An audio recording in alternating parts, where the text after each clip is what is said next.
Long before the invention of compasses or the drawing of maps, before the establishment of borders or the rise of global empires, ancient explorers and builders ventured boldly into the vast unknown. They were driven by curiosity, necessity, and perhaps something deeper that we can only imagine.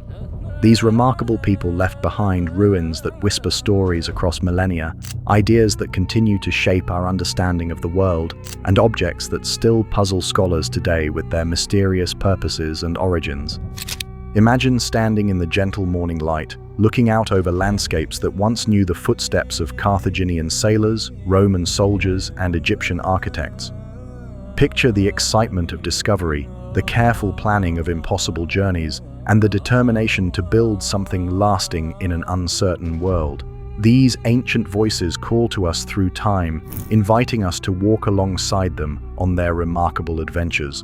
This is a journey through real accounts that have survived the centuries, through vanished cities that once bustled with life and trade, through royal puzzles that continue to intrigue even our most dedicated historians and archaeologists. We will explore the unanswered questions that spark wonder and curiosity, the kind of gentle mysteries that make us pause and reflect on the incredible ingenuity and courage of those who came before us. Tonight, let these stories carry you gently through time, where every discovery opens a door to new questions and every mystery reminds us that history is not just a collection of facts, but a living tapestry woven from human dreams, ambitions, and the eternal desire to explore what lies beyond the horizon.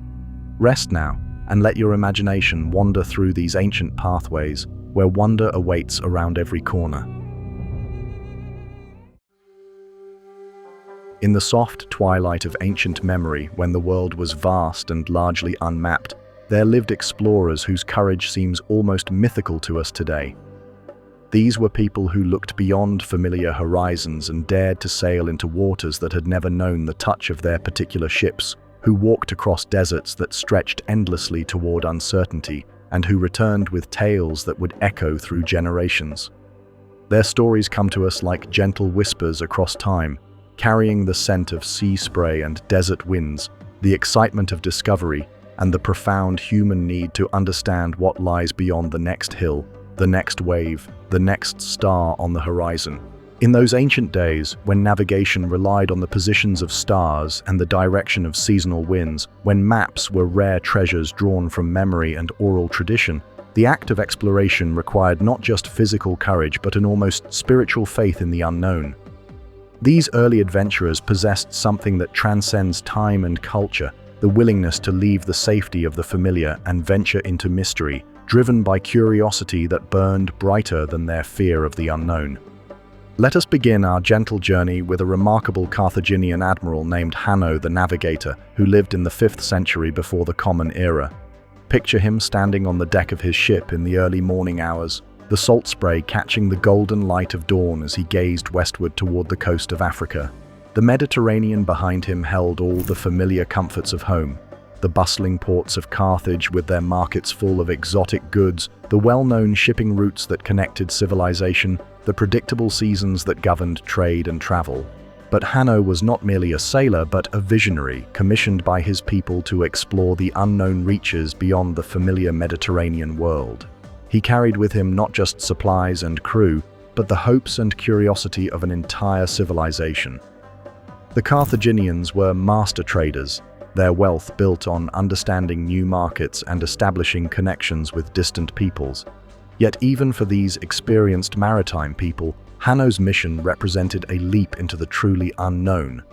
The story of Hanno's incredible voyage comes to us through an ancient document called the Periplus of Hanno, a precious manuscript that has survived the passage of over 2,000 years, like a message in a bottle cast upon the shores of time.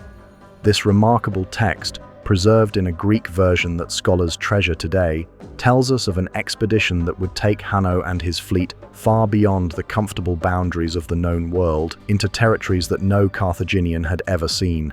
The very survival of this document speaks to its importance in the ancient world, copied and recopied by scribes who recognized the extraordinary nature of the journey it described. The word periplus itself means a voyage around or along a coast, but Hanno's periplus was something far more ambitious than a simple coastal survey. It was a journey into the heart of mystery, an expedition that would test the limits of ancient navigation and seamanship. As we read his account today, we can almost feel the gentle rocking of his ship on unfamiliar waters, hear the calls of strange birds overhead, and sense the mixture of excitement and apprehension that must have filled the crew as each day brought new wonders and new challenges. As Hanno's ships moved slowly southward along the western coast of Africa, following coastlines that today we know as Morocco, they established trading posts and founded small colonies. Imagine the mixture of excitement and trepidation as these ancient sailors encountered landscapes unlike anything they had known. The familiar olive groves and pine forests of the Mediterranean gave way to different vegetation, different climates, and entirely new ecosystems. Each bay they entered, each river mouth they explored, each headland they rounded revealed a world that challenged everything they thought they knew about geography and the extent of the habitable world. The process of establishing these colonies was itself a remarkable undertaking. Hanno would have needed to assess each potential site for its strategic value, its access to fresh water, its defensibility, and its potential for trade with local populations. He would have left behind groups of colonists, people brave enough to make their homes in places where no Carthaginian had ever lived before. These settlers represented an extraordinary leap of faith, choosing to build new lives in unknown lands, sustained only by the hope that ships from home would continue to visit and that they could forge peaceful relationships with their new neighbors.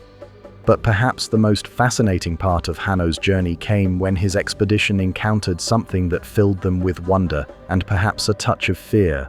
They witnessed volcanic activity which modern scholars believe may have been Mount Cameroon, its fiery peak glowing against the African sky like a beacon from another world. For people from the Mediterranean world, where such dramatic geological displays were rare and usually associated with specific locations like Mount Vesuvius or Mount Etna, encountering an active volcano in this distant land must have seemed like a glimpse into the very forge of creation itself. Try to imagine what this moment must have been like for Hanno and his crew. They would have been sailing along what seemed like an ordinary coastline when suddenly the horizon would have begun to glow with an unnatural light. As they drew closer, the glow would have resolved into flames shooting skyward, lava flows painting the landscape in brilliant reds and oranges, and perhaps the sound of the earth itself groaning and rumbling with immense geological forces. The very air would have tasted different, filled with sulfur and ash, while the sea around them might have been warmed by underwater volcanic activity. For ancient minds that understood the world through mythology and divine intervention, such a sight would have carried profound spiritual significance. Was this the workshop of the gods? A sign of divine favor or warning? The boundary between the world of mortals and the realm of the divine? Hanno's crew would have had no modern geological knowledge to explain what they were witnessing, yet their careful recording of the event shows a remarkable combination of awe and scientific curiosity that speaks to the best of human nature. Even more intriguing is Hanno's famous description of creatures he called gorilli. Modern scholars interpret this as one of the first recorded encounters between people from the ancient Mediterranean world and the great apes of Africa. Imagine the sailors' amazement as they observed these powerful, intelligent beings moving through their forest homes with a grace and purpose that seemed almost human, yet clearly belonged to a different order of creation entirely. The encounter would have challenged fundamental assumptions about the nature of life itself, presenting these ancient explorers with creatures that seemed to bridge the gap between the animal world they knew and their own human experience. The very word gorilla that we use today comes from Hanno's ancient account, a linguistic bridge spanning over 2 millennia. This single word carries within it the memory of that first moment of recognition between two intelligent species, the wonder and perhaps fear that Hanno's crew felt as they tried to understand what they were seeing. The gorillas, for their part, were probably equally curious about these strange visitors from across the sea, these pale beings who traveled in floating homes and spoke in unfamiliar tongues. What makes Hanno's voyage particularly remarkable is that it represents one of the earliest non-African accounts of sub-Saharan Africa that we possess. This brave Carthaginian admiral and his crew ventured into regions that would remain mysterious to European explorers for many centuries to come. not because the knowledge didn't exist, but because it was held by different civilizations and expressed in languages and traditions that didn't survive the upheavals of history.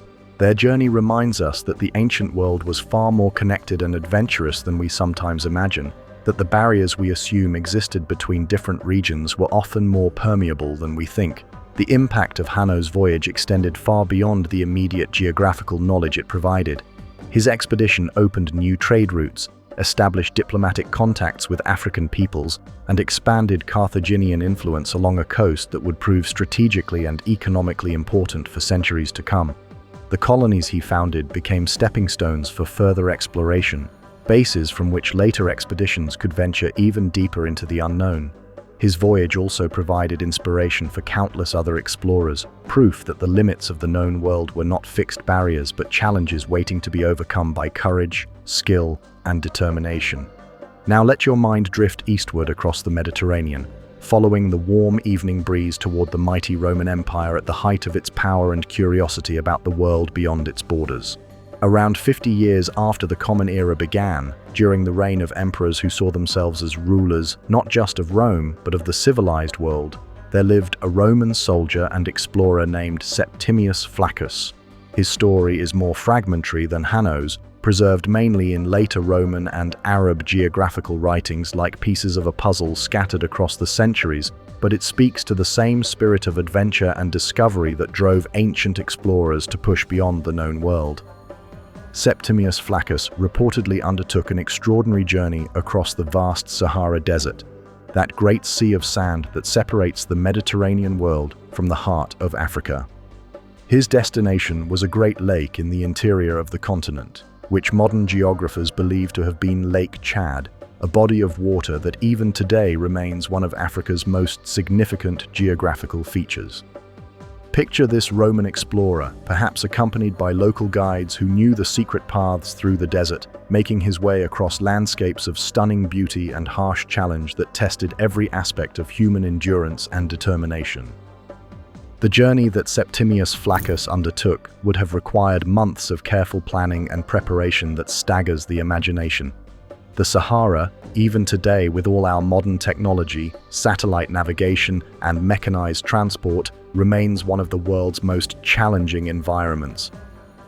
For a Roman of the 1st century, crossing it would have been an undertaking of almost mythical proportions, requiring not just physical courage, but an understanding of desert survival that could only be gained through extensive preparation and the cooperation of people who had spent their lives learning to read the subtle signs of this harsh but magnificent landscape. Consider the logistics involved in such an expedition. Flaccus would have needed to organize supplies of water sufficient for months of travel, food that could survive the heat and dryness of the desert, equipment for navigation and shelter, and animals capable of carrying these supplies across hundreds of miles of sand and stone. He would have needed to establish relationships with nomadic tribes who controlled the trade routes, learn at least basic elements of their languages, and understand the complex political and cultural dynamics that governed movement through their territories. The desert itself would have presented challenges that went beyond mere physical hardship. The Sahara is a landscape of extraordinary beauty and variety, from towering sand dunes that shift with the wind to ancient rock formations that tell the story of geological ages, from oases that appear like miracles of green life to salt flats that stretch to the horizon like frozen seas. Each type of terrain would have required different strategies for navigation and survival, different understanding of where to find water and shelter, different responses to the unique dangers and opportunities each presented. Yet the geographical knowledge that appears in later Roman texts suggests that journeys like the one attributed to Septimius Flaccus did indeed take place, adding pieces to the growing puzzle of how the ancient world understood geography and the connections between distant regions. Roman maps and descriptions often contained details about the African interior that could only have come from direct exploration or extensive contact with those who had undertaken such journeys. The Romans were remarkably well informed about distant lands, and their curiosity extended far beyond the borders of their political control. The significance of Flaccus's reported journey extends beyond the mere accumulation of geographical knowledge. His expedition represented a meeting of civilizations, a bridge between the Mediterranean world of Rome and the African societies that had developed their own sophisticated understanding of their continent. Lake Chad, his supposed destination, was and remains a crossroads of African cultures, a place where different peoples came together to trade, exchange ideas, and create the complex networks of relationship that knit the continent together long before European colonization. While we have no archaeological confirmation of Flaccus's specific journey, his reported expedition fits well with what we know about Roman geographical knowledge of the time and the broader pattern of Roman exploration and contact with distant regions. The Romans were not content to remain within their formal borders. They sent ambassadors to India and China, maintained trading relationships with peoples far beyond their direct control, and accumulated knowledge about the world that would not be matched in Europe for many centuries after the fall of their empire. The story of Septimius Flaccus also reminds us that ancient exploration was not just the product of individual heroism, but of complex institutional support and cultural values that made such journeys possible. The Roman military provided the training and discipline that made soldiers like Flaccus capable of extreme endurance and careful observation. Roman society valued knowledge and curiosity about the world beyond their borders. The Roman economy created incentives for the kind of long-distance trade that made dangerous expeditions profitable, and Roman engineering and technology, from their advanced metallurgy to their sophisticated understanding of astronomy and navigation, provided the tools that made such journeys practical. Perhaps even more remarkable than either Hanno's African voyage or Septimius Flaccus's desert crossing is the story of an ancient circumnavigation of Africa that supposedly took place around 600 years before the Common Era. This extraordinary voyage was sponsored by Pharaoh Necho II of Egypt, but it was carried out by Phoenician sailors, those master mariners of the ancient world who were renowned for their skill and daring on the open seas. The Phoenicians were the Vikings of the ancient world, seafarers whose knowledge of winds, currents, and celestial navigation allowed them to venture far beyond the sight of land and return home with news of distant shores. The account of this incredible journey comes to us from the Greek historian Herodotus, who wrote about it with a mixture of admiration and skepticism that seems almost modern in its approach. Herodotus, often called the father of history, was known for his careful investigation of sources and his willingness to report stories even when he had doubts about their accuracy. His account of the Phoenician circumnavigation bears all the hallmarks of his historical method: detailed reporting combined with honest acknowledgement of uncertainty, respect for his sources balanced with critical analysis. According to Herodotus, these Phoenician sailors set out from the Red Sea and traveled southward along the eastern coast of Africa. They sailed for months, perhaps years, following coastlines that grew ever more unfamiliar, encountering peoples and places that existed beyond the edge of any map they might have carried. The courage required for such a journey can hardly be imagined. Each day would have brought them further from everything familiar, deeper into waters that no one from their world had ever sailed, toward destinations that existed only in their determination to discover what lay beyond the horizon. As they sailed southward along Africa's eastern coast, these ancient mariners would have encountered the extraordinary diversity of the continent's peoples and landscapes. They would have seen the highlands of Ethiopia rising majestically from the coastal plains, the great river systems that drain the African interior, the complex pattern of islands and reefs that make navigation both challenging and beautiful. They would have met peoples with different languages, customs, and technologies, each encounter expanding their understanding of human diversity and the varied ways that different societies had learned to thrive in their particular environments. The most fascinating detail in Herodotus's account is also the one that has convinced many modern scholars of its authenticity. The ancient historian reports that the sailors claimed something that seemed impossible to people of his time, that as they sailed along the western coast of Africa, the sun appeared on their right-hand side. To people familiar only with the northern Mediterranean, where the sun always appears to the south during midday, this claim seemed absurd, perhaps even evidence that the whole story was fabricated. But to us, understanding the geography of the southern hemisphere, this detail actually provides compelling evidence that the sailors really did round the Cape of Good Hope and sail northward along Africa's western coast.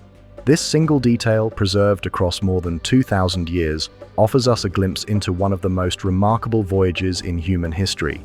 It's the kind of specific, counterintuitive observation that could only come from direct experience, the sort of detail that proves the authenticity of an account precisely because it seemed impossible to people who hadn't shared that experience. The Phoenician sailors, navigating by stars and sun in unfamiliar southern skies, would have been acutely aware of how the sun's position differed from what they knew at home. Their careful observation of this difference, and their reporting of it despite knowing how strange it would sound, speaks to their dedication to accurate record-keeping even in the most extraordinary circumstances. These anonymous Phoenician sailors, whose names are lost to time, accomplished something that would not be repeated by European explorers for another 2,000 years. They completed a circuit of an entire continent using nothing more than wind, current, and extraordinary seamanship, demonstrating a level of navigational skill and geographical understanding that challenges many of our assumptions about ancient knowledge and capability. When they finally returned to the Mediterranean through the Straits of Gibraltar, they had not just completed an impossible journey but had expanded human understanding of the world in ways that would influence geographical thinking for centuries to come. The story of their circumnavigation also illustrates the complex relationships between different ancient civilizations. Here we have an Egyptian pharaoh commissioning Phoenician sailors to undertake a voyage that would benefit Egyptian geographical knowledge and trade relationships. This kind of international cooperation in the pursuit of exploration and discovery reminds us that the ancient world was characterized not just by conflict and competition, but also by mutual respect for specialized skills and shared curiosity about the unknown. The Egyptians recognized that the Phoenicians possessed unmatched maritime expertise.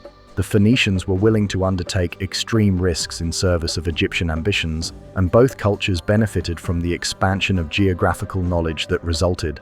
What strikes us most deeply about all these ancient voyages, from Hanno's exploration of the West African coast to Septimius Flaccus's desert crossing to the Phoenicians' circumnavigation of Africa, is not just their impressive geographical scope, but what they tell us about human nature itself. The same curiosity that drives us today to explore space and the deep oceans, to push the boundaries of scientific knowledge and artistic expression, also drove these ancient explorers into the unknown waters off West Africa, motivated them to cross the Sahara, and inspired them to attempt the circumnavigation of a continent.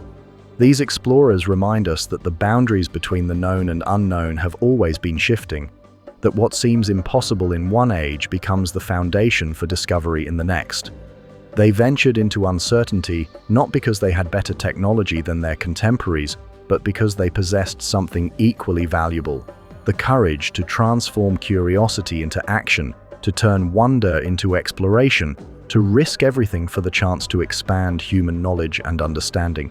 Their voyages were not just geographical achievements, but profound statements about the human spirit and our eternal drive to discover what lies beyond the next horizon. As you drift towards sleep, let your imagination follow in the wake of these ancient ships, carried by winds that have blown since the beginning of time. Feel the desert wind that guided Septimius Flaccus across the Sahara, carrying the sense of distant oases and the whispered stories of nomadic peoples. Marvel at the determination of those who looked beyond their familiar horizons and dared to discover what lay beyond, who chose uncertainty over comfort, mystery over safety, discovery over the peaceful predictability of home. Their voyages remind us that exploration is not just about reaching new places, but about expanding our understanding of what is possible, about pushing the boundaries of human knowledge and experience one journey at a time. In their courage, we see reflected our own eternal desire to grow, to learn, to become more than we were before. In their discoveries, we find inspiration for our own journeys into the unknown territories that await us in our daily lives, in our relationships, in our understanding of ourselves and our world. Rest now and dream of distant shores where ancient explorers once stood, gazing toward horizons that promised new wonders and new wisdom for those brave enough to seek them.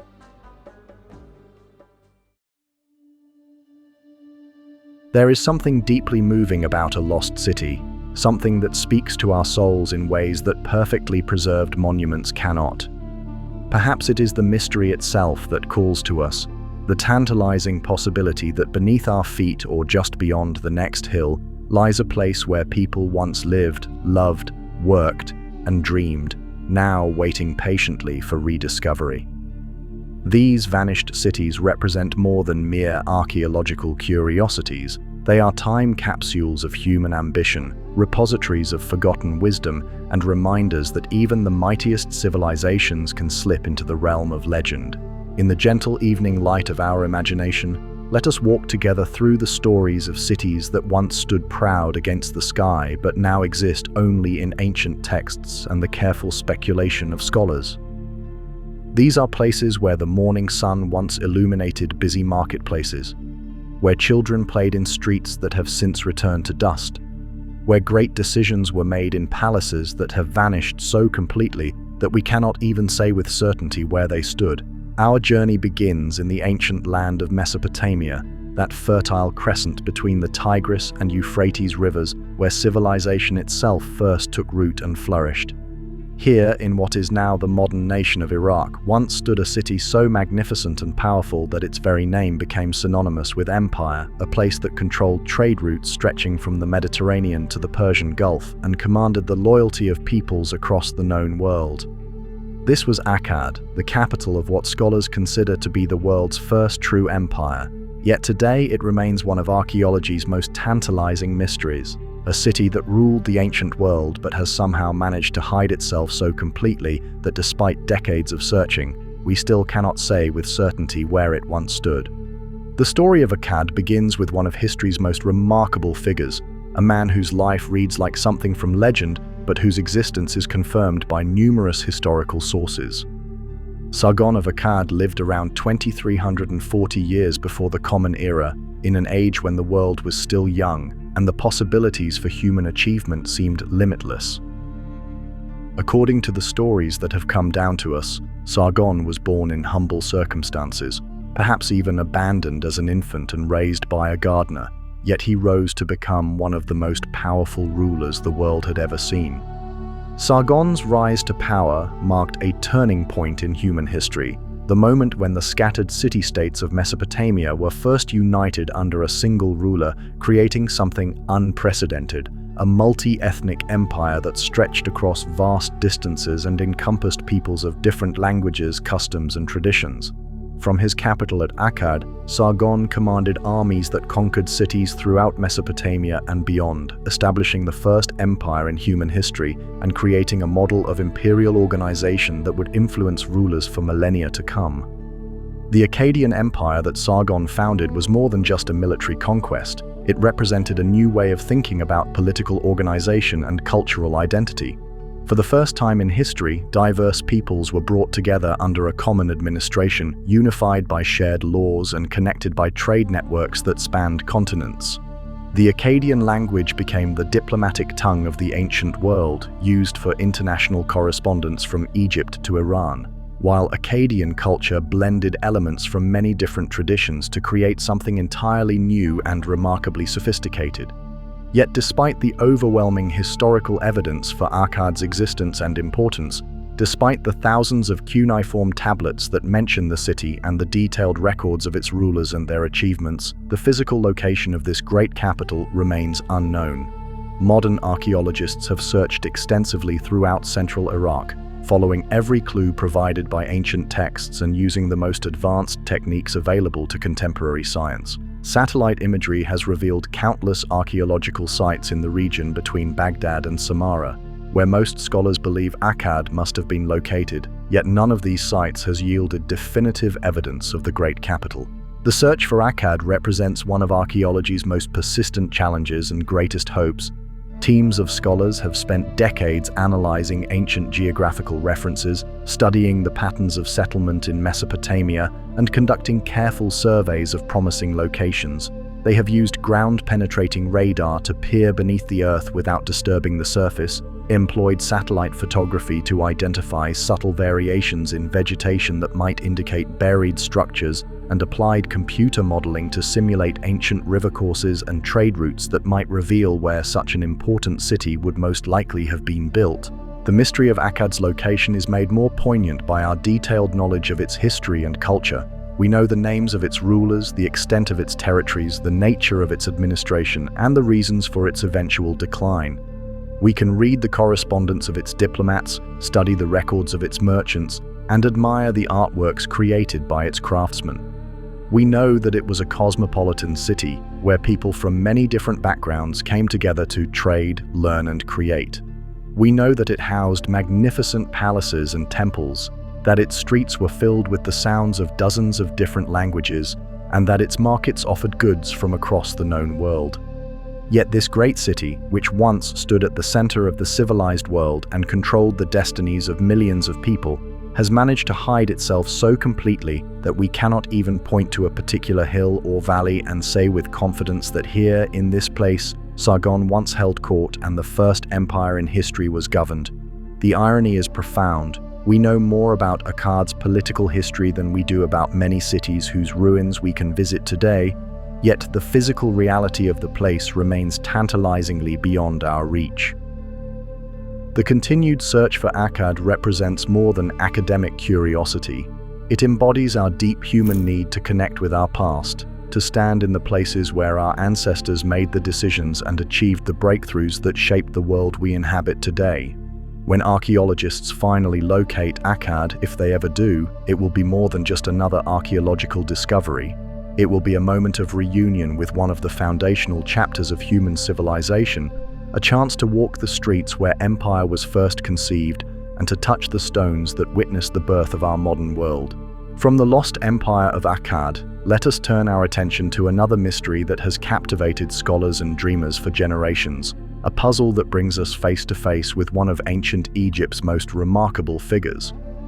In the shadow of the Step Pyramid at Saqqara, surrounded by the tombs of nobles and officials who served the early pharaohs, lies one of Egyptology's most enduring enigmas, the missing tomb of Imhotep, a man whose genius was so extraordinary that he was eventually worshipped as a god, yet whose final resting place remains unknown despite more than a century of intensive searching.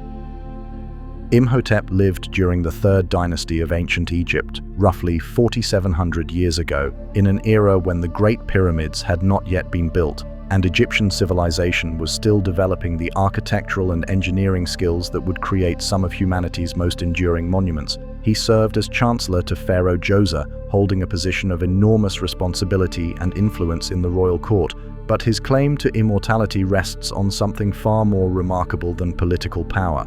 He was the architect and engineer who designed and built the Step Pyramid, the world's first monumental stone building and the direct ancestor of all the great pyramids that would follow. The Step Pyramid itself stands as a testament to Imhotep's revolutionary vision and technical brilliance.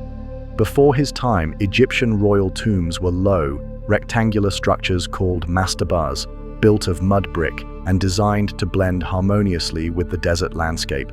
Imhotep conceived something entirely different, a pyramid that rose in 6 distinct steps toward the sky, each level smaller than the one below, creating a structure that seemed to climb toward the heavens like a giant staircase for the pharaoh's soul. More remarkably still, he built this architectural wonder entirely of stone, transforming construction techniques that had been used for mud brick and adapting them to work with limestone blocks, creating building methods that would be used for millennia to come. But Imhotep was far more than just an architect and engineer. Ancient texts describe him as a physician whose medical knowledge was so advanced that he was credited with miraculous healing powers. He was a priest whose understanding of religious matters earned him a place among the highest ranks of Egyptian clergy. He was a scribe and scholar whose writings were still being copied and studied more than 2,000 years after his death. He was a philosopher and sage whose wisdom was quoted by generations of later thinkers. In short, he was one of those rare individuals who seem to excel in every field they touch, a Renaissance man born more than 4,000 years before the Renaissance. The reverence in which Imhotep was held by later generations is almost unprecedented in Egyptian history. While most royal officials, no matter how powerful or accomplished during their lifetimes, were forgotten within a few generations of their deaths, Imhotep's reputation continued to grow long after he was gone. By the late period of Egyptian history, more than 2,000 years after his death, he had been deified as a god of medicine and wisdom.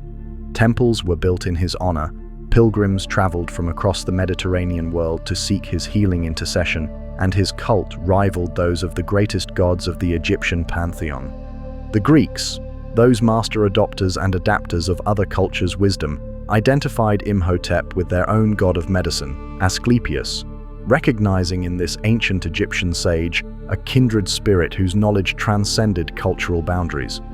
Roman emperors sought his blessing for their military campaigns, and scholars throughout the ancient world quoted his supposed sayings and studied his attributed writings. Yet despite this extraordinary posthumous fame, despite the temples built in his honor and the thousands of pilgrims who sought his tomb throughout antiquity, the actual location of Imhotep's burial place remains unknown. The search for Imhotep's tomb has become one of Egyptology's most persistent quests, pursued by generations of archaeologists who have combed through every corner of the Saqqara necropolis, where logic suggests he must have been buried. As the architect of Djoser's step pyramid and a high official in the pharaoh's court, Imhotep would almost certainly have been granted the honor of burial near his royal master, probably in one of the elaborate mastaba tombs that surround the step pyramid complex. Yet despite intensive excavations that have uncovered dozens of tombs from the 3rd Dynasty period, despite the use of modern technology, including ground-penetrating radar and satellite imagery, Imhotep's final resting place continues to elude discovery. The mystery is made more tantalizing by the occasional discovery of artifacts that seem to point toward Imhotep's presence in the area. Inscriptions mentioning his name have been found in various locations around Saqqara, suggesting that his memory was preserved in the places where he once worked and lived. Small objects bearing his titles and epithets have turned up in archaeological contexts that date to periods long after his death, indicating that his cult maintained a presence in the area for centuries. Yet the tomb itself, with its anticipated treasures of art and literature, its potential cache of medical and architectural texts, and its promise of insights into one of history's most remarkable minds, remains hidden. Some scholars have suggested that Imhotep's tomb may have been deliberately concealed, either by the architect himself as a final display of his engineering genius, or by later priests seeking to protect the sacred resting place of their deified master from tomb robbers and vandals. Others propose that the tomb may lie beneath one of the many unexcavated areas of Saqqara, waiting for future archaeologists with better technology and more resources to uncover its secrets. Still others wonder whether the tomb might have been destroyed in antiquity, its stones reused for later construction projects, its contents scattered by treasure hunters who had no understanding of their historical significance. The search for Imhotep's tomb represents more than just the hunt for another archaeological site. It embodies our desire to understand genius itself, to comprehend how one individual could achieve excellence in so many different fields and leave such a lasting impact on human civilization.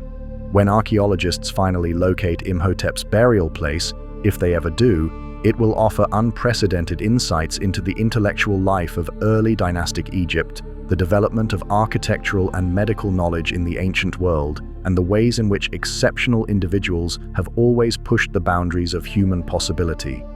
The stories of lost Akkad and missing Imhotep remind us that even our most advanced archaeological techniques and our most sophisticated historical research cannot answer every question about the past.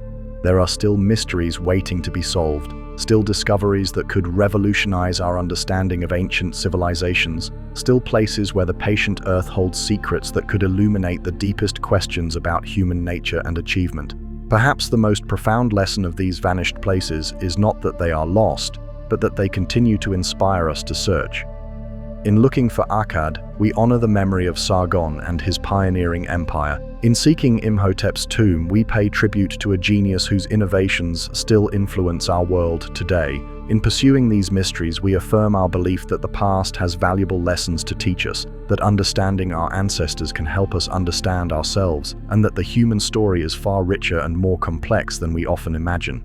These lost cities and missing tombs also remind us that history is not a closed book, but an ongoing conversation between past and present. Every archaeological discovery has the potential to revise our understanding of ancient civilizations, to reveal new connections between different cultures, or to illuminate aspects of the human experience that we thought we understood. The continuing search for places like Akkad and Imhotep's tomb represents our commitment to that conversation, our recognition that the past still has surprises in store for those patient and persistent enough to seek them out. As you prepare for sleep, let your imagination wander through the streets of vanished Akkad, where Sargon once planned the campaigns that created the world's first empire. Picture the bustling markets where merchants from distant lands gathered to trade goods and ideas, the scribes' schools where the art of writing was refined and perfected, the temples where priests offered prayers for the empire's continued prosperity.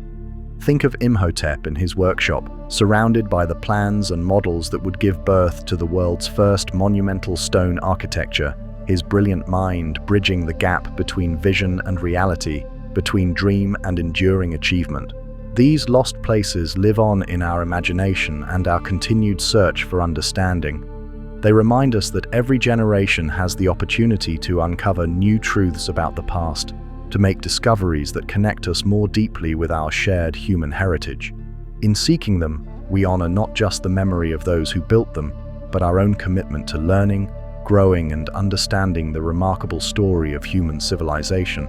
But our exploration of archaeological mysteries does not end with these ancient enigmas.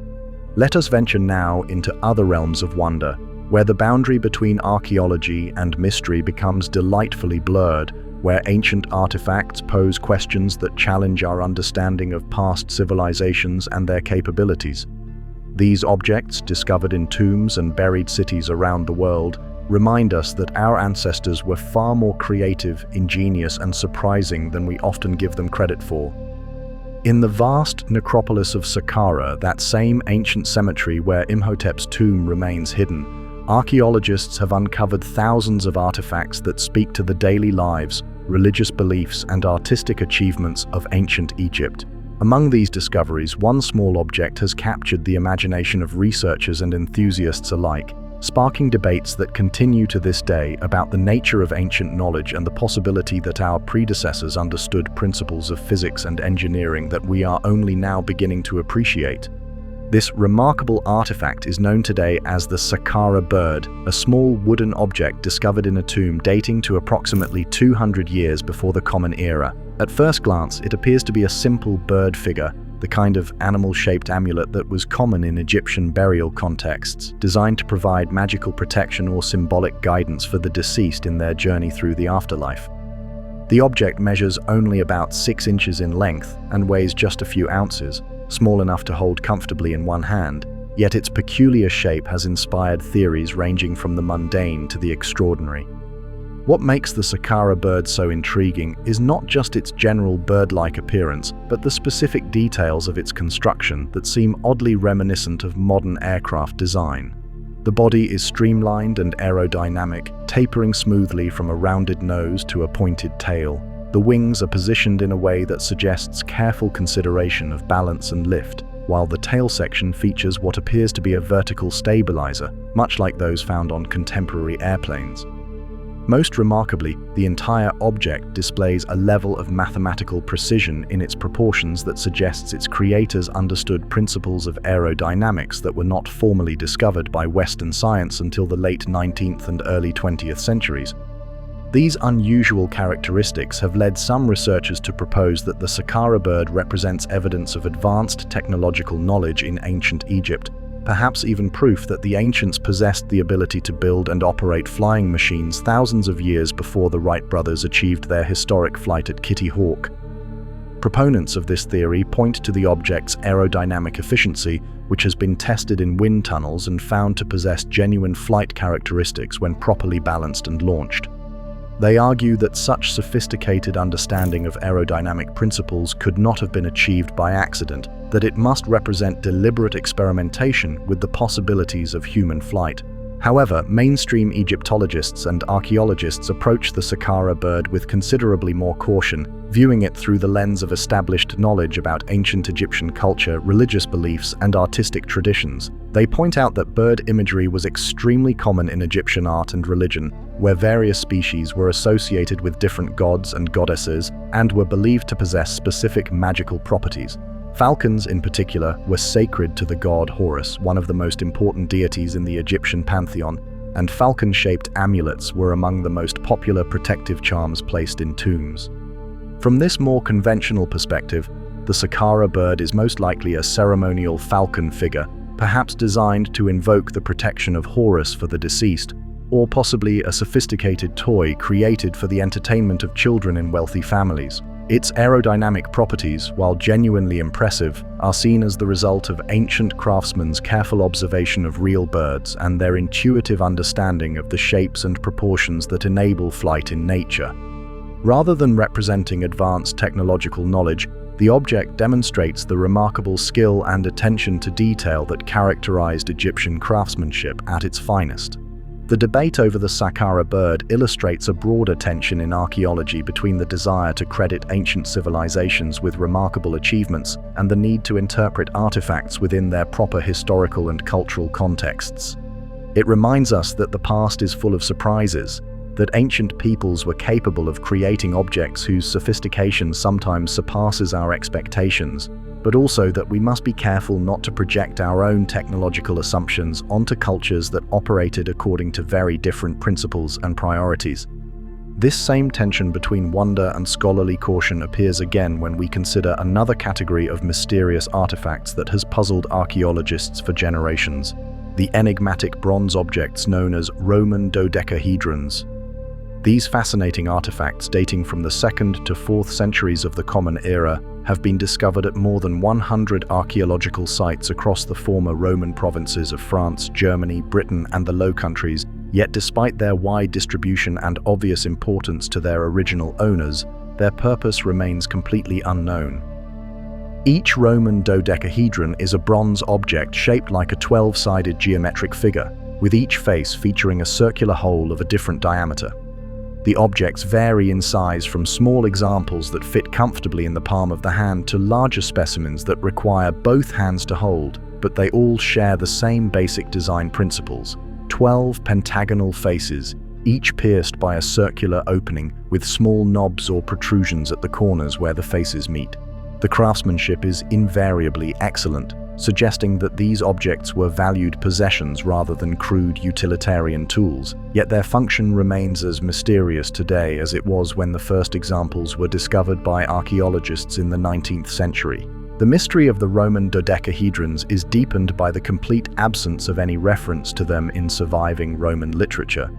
The Romans were prolific writers who documented virtually every aspect of their civilization, from military tactics and political theory to cooking recipes and agricultural techniques. They wrote extensively about their tools, their religious practices, their entertainment, and their daily routines, yet nowhere in the vast corpus of Roman literature is there any mention of these distinctive bronze objects that were clearly important enough to be manufactured in large quantities and distributed across vast distances. This silence in the written record has led to numerous theories about the dodecahedron's purpose, each attempting to explain both their distinctive shape and their wide distribution throughout the Roman world. Some scholars have suggested that they were surveying instruments used by Roman engineers to measure distances and angles during the construction of roads, aqueducts, and other infrastructure projects. The different-sized holes could have been used to sight on distant objects or to measure angular relationships, while the geometric precision of the dodecahedron shape might have provided a stable platform for such observations. Others have proposed that the objects served a more domestic purpose, perhaps as specialized tools for handicrafts or household activities. One particularly intriguing theory suggests that they were used as aids in knitting, with the different-sized holes serving as gauges for creating uniform stitches or shaping garments to fit hands and fingers of various sizes. This would explain their distribution throughout Northern Europe, where warm clothing would have been essential during the colder months, and their presence in civilian rather than military contexts. A third category of theories places the dodecahedrons in a religious or ceremonial context, suggesting that they may have been used in divination practices, astronomical observations, or ritual activities whose specific nature has been lost to time. The 12-sided shape has mathematical and mystical significance in many cultures, while the circular holes might have been designed to focus attention on particular stars or celestial phenomena. Some researchers have noted that the objects often show signs of having been suspended or mounted, suggesting that they may have served as decorative or symbolic elements in temples or shrines. Still, other scholars have proposed more mundane explanations, suggesting that the dodecahedrons were simply candlestick holders with the holes designed to accommodate candles of different sizes and the bronze construction chosen for its durability and heat resistance. This theory has the advantage of explaining both the object's domestic distribution and their careful construction, though it does not fully account for their complex geometric shape, which seems unnecessarily elaborate for such a simple function. The continuing mystery of the Roman dodecahedrons illustrates how much we still do not know about daily life in the ancient world, despite our extensive knowledge of Roman politics, military history, and architectural achievements. These objects remind us that even well-documented civilizations like Rome had aspects of their culture that were so commonplace, so taken for granted by their contemporaries, that no one bothered to write about them, leaving later generations to puzzle over their meaning and significance. The dodecahedrons also highlight the importance of material culture in archaeological research, demonstrating how physical objects can provide insights into past societies that are not available through written sources alone. While we may never know for certain what purposes these bronze artifacts served, their very existence tells us something important about Roman society, that it was prosperous enough to support specialized craftsmen who could create complex geometric objects, sophisticated enough to appreciate mathematical precision and aesthetic beauty, and connected enough to distribute identical designs across vast geographical distances. Perhaps most significantly, both the Saqqara bird and the Roman dodecahedrons remind us that mystery and wonder have always been part of the human experience, that every generation has created objects and pursued knowledge that would puzzle and intrigue their descendants. The ancient craftsmen who shaped these artifacts were responding to needs, desires, and inspirations that we can only imagine, working within cultural frameworks that are now lost to us. Yet they created objects beautiful and intriguing enough to capture our attention across the centuries. These mysterious artifacts serve as bridges between past and present, connecting us with ancient minds that grappled with challenges and opportunities we can only dimly understand. In studying them, we honor not just the skill and creativity of their makers, but our own commitment to learning from the past and finding meaning in the traces that earlier civilizations have left behind. The Saqqara bird, with its tantalizing hints of aerodynamic knowledge, invites us to consider the possibility that ancient peoples understood more about the natural world than we often assume. Whether it represents advanced technological insight or simply the intuitive genius of craftsmen who observed birds with extraordinary care, it reminds us that innovation and creativity have always been part of the human story, that every generation has pushed the boundaries of what is possible within their particular time and place. The Roman dodecahedrons, with their geometric perfection and enigmatic purpose, challenge us to imagine daily life in a world where these objects were commonplace and unremarkable, where their function was so obvious to their users that no explanation was needed. They invite us to consider how many aspects of our own culture might puzzle future archaeologists, how many of our most familiar objects and practices might seem mysterious to people examining them from the perspective of centuries or millennia in the future. Together, these artifacts remind us that the past is not a closed book, but an ongoing conversation between different eras of human experience.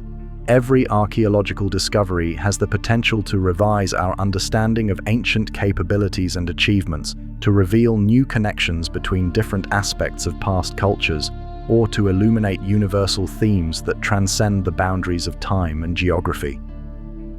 As you settle into the gentle embrace of sleep, let your mind wander among these ancient mysteries, imagining the hands that shaped the Saqqara bird with such care and precision, picturing the Roman craftsmen who created dozens of identical dodecahedrons for purposes we can no longer fathom. Think of the ancient workshops where these objects were made, the conversations between makers and users that would have explained their purposes, the moments of daily life when they fulfilled their intended functions. These lost purposes and forgotten meanings remind us that every artifact tells a story, that every object connects us with real people who lived real lives in times and places very different from our own. In seeking to understand these mysteries, we honor the memory of those who created them and affirm our belief that the human story is far richer and more complex than any single generation can fully comprehend. Sleep peacefully, knowing that the past continues to offer new puzzles and revelations to those patient enough to seek them, wise enough to wonder, and humble enough to admit that there is still much we do not know about the remarkable journey of human civilization.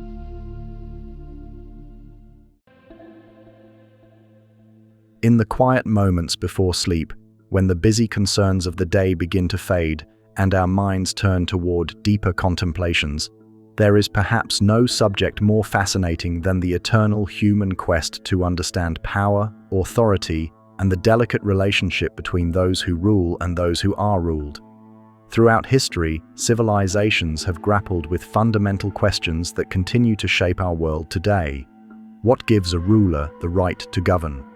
How should power be exercised responsibly? What happens when leaders fail to meet the expectations of their people? These questions have inspired some of humanity's most profound political philosophies and created some of history's most enduring mysteries. Tonight, let us embark on a gentle journey through time to explore the wisdom of ancient thinkers who wrestled with these eternal questions, and to investigate the puzzling disappearances and unexplained fates of royal figures whose stories continue to intrigue scholars and dreamers alike. These tales remind us that political power has always been both a tremendous privilege and a heavy burden, that leadership requires not just authority but wisdom, and that even the mightiest rulers are subject to the same uncertainties and mysteries that touch all human lives. Our exploration begins in ancient China, in the mists of time when dynasties rose and fell like the changing seasons, and where one of the world's most influential political concepts was born from the ashes of conquest and the need to justify revolutionary change. The idea that would emerge from this tumultuous period would go on to influence Chinese political thought for more than 3,000 years, shaping the rise and fall of countless dynasties and providing a framework for understanding the moral dimensions of political power that remains relevant today. Around the 11th century before the Common Era, the land that would become China was undergoing a period of dramatic transformation. The Shang dynasty, which had ruled for centuries from their capital near modern-day Anyang, found themselves facing a growing challenge from a people known as the Zhou, who controlled territories to the west of the Shang heartland. The Zhou were not merely ambitious conquerors seeking to expand their territory. They were political innovators who would introduce concepts that would fundamentally change how people thought about the nature of legitimate government and the responsibilities of rulers. The Zhou faced a problem that has confronted revolutionaries throughout history: how to justify the overthrow of an established government and convince people that a new regime deserves their loyalty and obedience. The Shang kings had ruled for so long that their authority seemed almost natural, sanctioned by tradition and reinforced by elaborate religious ceremonies that connected the royal family with the gods and ancestors who were believed to govern the spiritual realm. To challenge such deeply rooted authority required more than military force. It demanded a new way of thinking about the very foundations of political power. The solution that the Zhou developed was both elegant and revolutionary, a concept that historians now call the Mandate of Heaven. This remarkable idea proposed that legitimate political authority comes not from birthright or military conquest, but from moral virtue and the ability to govern wisely and justly. According to this theory, heaven itself, the supreme spiritual force that governed the universe, granted the right to rule to those who possessed the moral qualities necessary for good government, and withdrew that mandate from rulers who became corrupt, incompetent, or tyrannical. The beauty of the Mandate of Heaven lay in its ability to provide a moral framework for political change, while also establishing clear expectations for how rulers should behave. It suggested that power was not an inheritance to be enjoyed regardless of how it was used, but a sacred trust that required constant attention to moral duty and public welfare. Rulers who governed wisely, who cared for their people's needs, who maintained justice and promoted prosperity, could expect to retain heaven's favor and enjoy stable, legitimate authority. But those who became selfish, cruel, or incompetent would find their mandate withdrawn, opening the way for new leaders who better embodied the virtues necessary for good government. This concept provided the Zhou with powerful justification for their overthrow of the Shang dynasty. They argued that the last Shang kings had become corrupt and tyrannical, more interested in personal pleasure than public welfare, more concerned with elaborate ceremonies than effective governance. By their moral failures, these rulers had forfeited heaven's mandate, making it not just permissible but necessary for virtuous leaders to step forward and restore proper government. The Zhou presented themselves as reluctant servants of heaven's will, accepting the burden of rule not for personal gain but to fulfill their moral obligation to restore justice and prosperity to the land. The Zhou's victory over the Shang seemed to confirm the truth of their political theory, but the real test of the mandate of heaven would come in how it influenced Chinese political culture over the centuries that followed. Rather than becoming merely a convenient excuse for whatever dynasty happened to be in power, the concept became a genuine standard by which rulers were judged and a source of expectations that shaped how they exercised authority.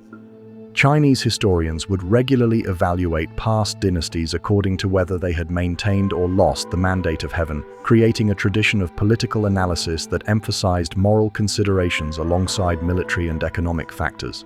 The influence of the mandate of heaven extended far beyond the immediate political circumstances of the Zhou conquest. It became woven into the fabric of Chinese culture, influencing everything from the architecture of palaces to the ceremonies of court life to the content of education for future officials.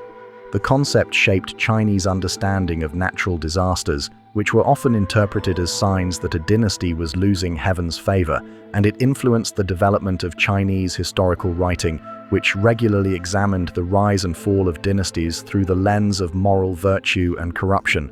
Perhaps most remarkably, the mandate of heaven created a political culture in which rebellion against tyrannical government was not just tolerated, but seen as a moral necessity. Unlike political systems that emphasized absolute obedience to established authority, Chinese political thought included the idea that subjects had a right, even an obligation, to resist rulers who had lost their moral legitimacy.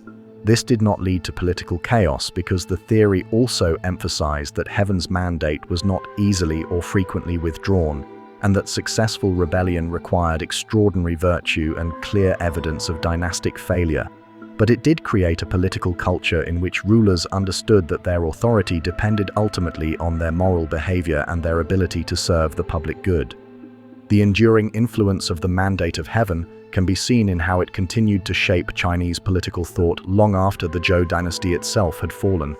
Dynasty after dynasty would invoke the concept to justify their rise to power, but they would also find themselves constrained by its moral demands and judged by its standards.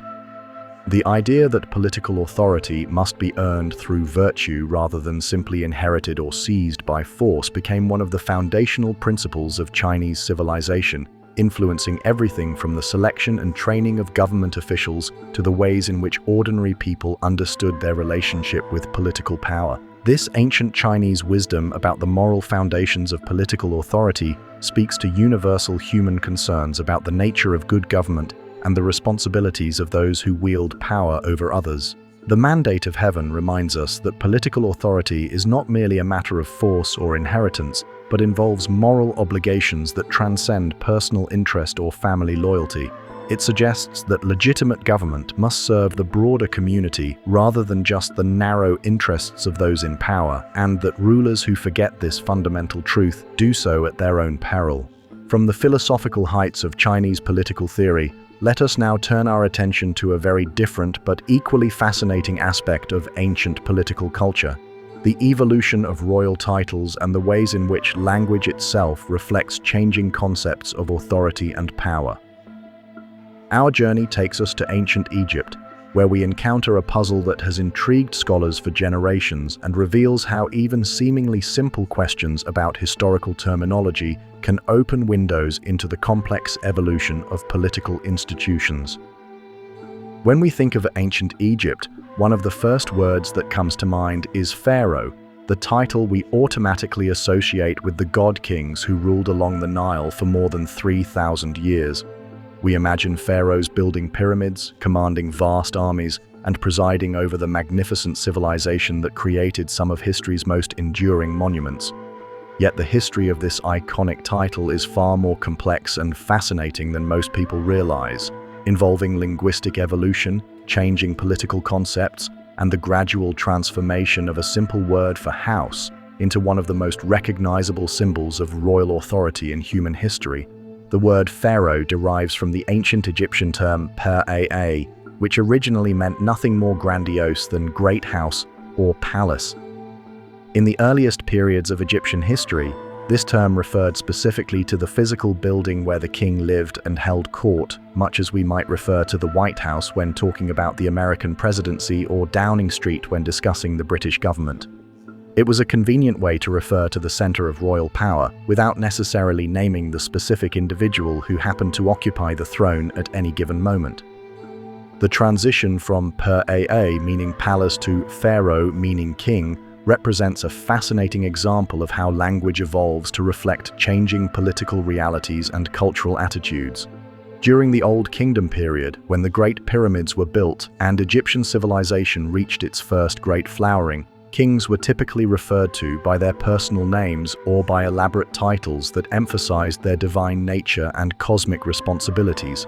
They were Son of Ra, Lord of the Two Lands, King of Upper and Lower Egypt, titles that connected them directly with the gods and emphasized their role as intermediaries between the human and divine realms.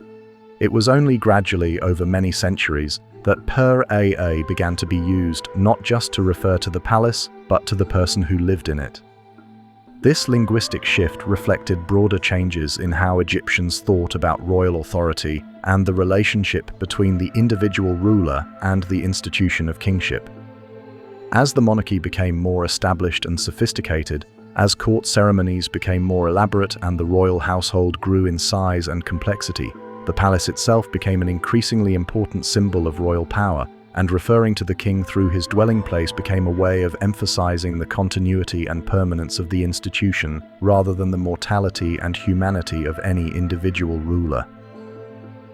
The first recorded use of pharaoh as a royal title with a specific king's name appears to be with Pharaoh Siamun, who ruled from 986 to 967 years before the Common Era during the 21st dynasty.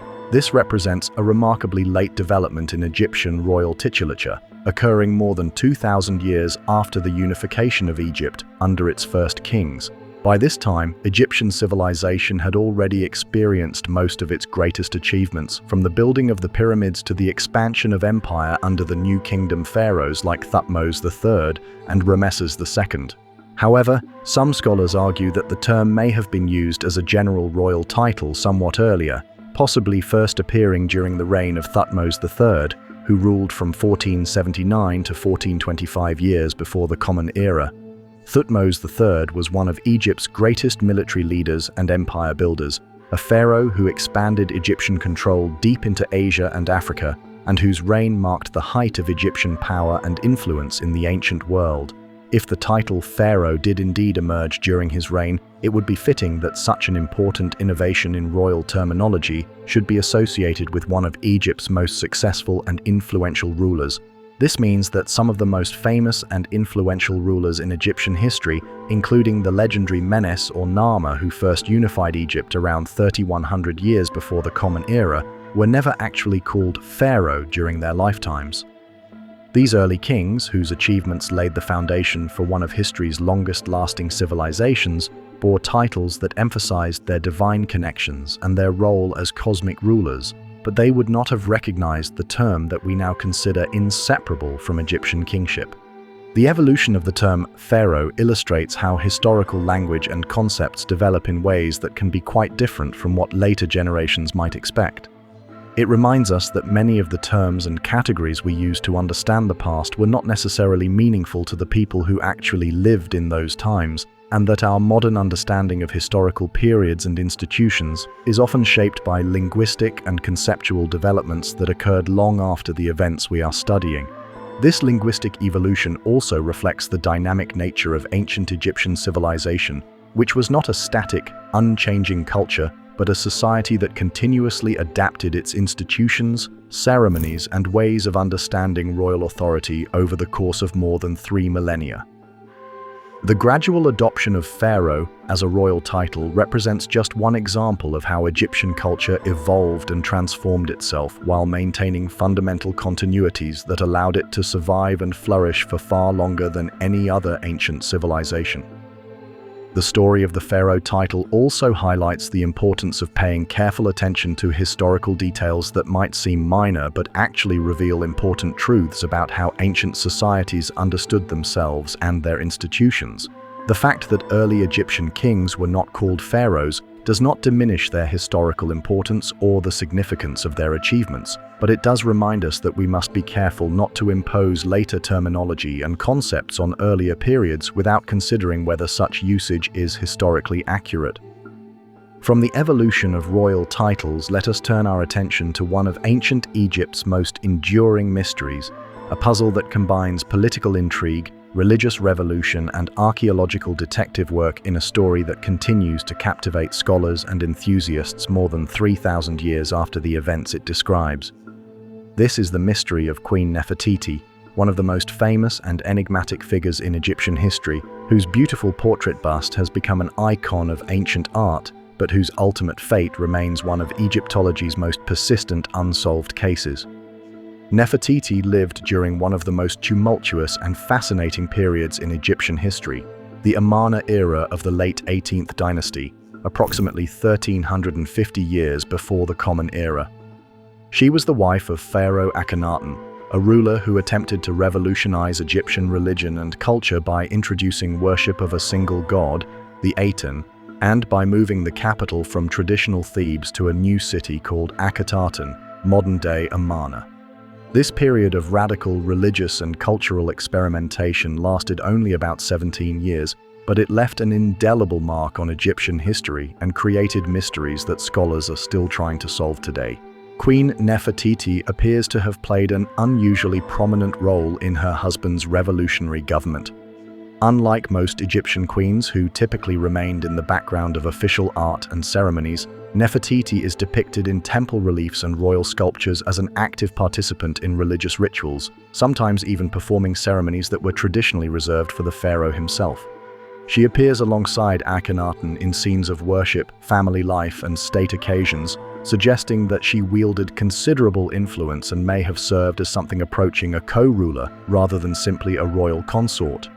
The artistic representations of Nefertiti from the Amarna period reveal a woman of striking beauty and apparent intelligence, depicted with the elongated features and naturalistic style that characterized Amarna art. Her famous limestone bust, discovered by German archaeologist Ludwig Borchardt in 1912 and now housed in Berlin's Neues Museum, shows a face of remarkable refinement and character, with high cheekbones, full lips, and eyes that seem to gaze across the centuries with a mixture of serenity and determination. This artwork has made Nefertiti one of the most recognizable faces from the ancient world, but it has also contributed to the mystery surrounding her ultimate fate. The puzzle of Nefertiti's disappearance begins around year 12 to 14 of Akhenaten's reign, when her name suddenly vanishes from official records and artistic depictions. Up until this point, she had been a constant presence in royal art and inscriptions, shown participating in religious ceremonies, playing with her daughters, and supporting her husband's religious reforms. Then, quite abruptly, she disappears from the historical record as completely as if she had never existed, leaving behind only questions and speculation about what might have happened to one of ancient Egypt's most prominent queens. Several theories have been proposed to explain Nefertiti's mysterious disappearance from the historical record. The most straightforward explanation is that she simply died around year 12 or 14 of her husband's reign, possibly from disease or complications of childbirth, and that her burial took place in relative obscurity due to the political and religious upheavals that were already beginning to destabilize Akhenaten's revolutionary government. This theory has the advantage of simplicity and would explain why her name disappears from official records at a specific point in time. However, other scholars have proposed more intriguing explanations that suggest Nefertiti's story may have been far more complex than a simple death and burial. One particularly fascinating theory suggests that rather than dying, Nefertiti may have assumed a new identity and continued to play an important role in Egyptian politics under a different name. Some Egyptologists have proposed that she may have become the mysterious ruler known as Neferuaten, who appears to have ruled briefly after Akhenaten's death, or even that she may have been the same person as Tutankhamun's successor, the pharaoh Smenkhkare. These theories are based on complex analysis of artistic styles, inscription patterns, and the political dynamics of the late Amarna period, and they remain highly controversial among scholars. However, they reflect the reality that the end of the Amarna period was characterized by rapid political changes, shifting alliances, and the kind of uncertainty that might have made it necessary or advantageous for prominent figures to assume new identities or roles. The possibility that Nefertiti continued to wield power under a different name would certainly explain her sudden disappearance from records under her original identity. The most tantalizing aspect of the Nefertiti mystery, however, concerns the location of her tomb and burial. Despite more than a century of intensive archaeological work in the Amarna region and throughout Egypt, no tomb or burial that can be definitively identified as belonging to Nefertiti has ever been discovered. This absence is particularly puzzling given her apparent importance during her lifetime and the elaborate burial preparations that were typical for royal figures in ancient Egypt. In recent years, one of the most exciting theories about Nefertiti's burial has been proposed by British Egyptologist Nicholas Reeves, who has suggested that the Queen may have been buried in a hidden chamber adjacent to the tomb of Tutankhamun in the Valley of the Kings. Reeves's theory is based on careful analysis of high-resolution photographs of Tutankhamun's tomb, which he believes reveal evidence of sealed doorways that may lead to additional burial chambers. According to this hypothesis, Tutankhamun may have been buried in what was originally intended to be an antechamber of Nefertiti's tomb, with the Queen herself lying in undiscovered chambers beyond. This theory has generated enormous excitement among Egyptologists and the general public because, if true, it would mean that one of ancient Egypt's most important queens lies waiting to be discovered in one of the most thoroughly studied archaeological sites in the world. The prospect of finding Nefertiti's intact burial, complete with the kind of treasures that made Tutankhamun's tomb famous, represents one of archaeology's most tantalizing possibilities. However, attempts to verify Reeves's theory through non-invasive scanning techniques have produced inconclusive results, with different surveys yielding conflicting data about whether hidden chambers actually exist behind the walls of Tutankhamun's tomb. The technical challenges of conducting such research in the confined space of an active archaeological site, combined with the political and cultural sensitivities surrounding interference with one of Egypt's most important monuments, have made it difficult to pursue definitive answers to these questions. Other scholars have suggested that Nefertiti may have been buried in the royal tomb at Amarna, which was intended for Akhenaten and his family, but was never completed due to the abandonment of the city after his death. Alternatively, she may have been interred in one of the many unexcavated or incompletely explored tombs in the Valley of the Kings, or her burial may have been moved and reburied during the political upheavals that followed the end of the Amarna period. The mystery of Nefertiti's fate and burial location represents more than just an archaeological puzzle. It embodies our deeper questions about power, identity, and memory in the ancient world. Her story reminds us that even the most prominent and seemingly well-documented figures from history can vanish into mystery, leaving behind tantalizing clues but no definitive answers. It illustrates how political and religious upheavals can disrupt the normal patterns of record-keeping and commemoration that allow us to trace the lives of historical figures. The continuing search for Nefertiti also reflects our enduring fascination with the intersection of personal and political power in ancient civilizations. Her apparent prominence in Akhenaten's government raises important questions about the role of women in ancient Egyptian politics and the ways in which traditional gender roles might have been challenged or redefined during periods of revolutionary change. The mystery of her disappearance invites us to consider how historical records are created and preserved, and how easily important figures can be erased from memory when political circumstances change. As you prepare for sleep, Let your mind wander through the sun-drenched ruins of Amarna, where Nefertiti once walked beside her husband as they attempted to reshape an entire civilization's understanding of the divine. Picture the royal workshops where artists created the beautiful sculptures and reliefs that preserve her image for us today.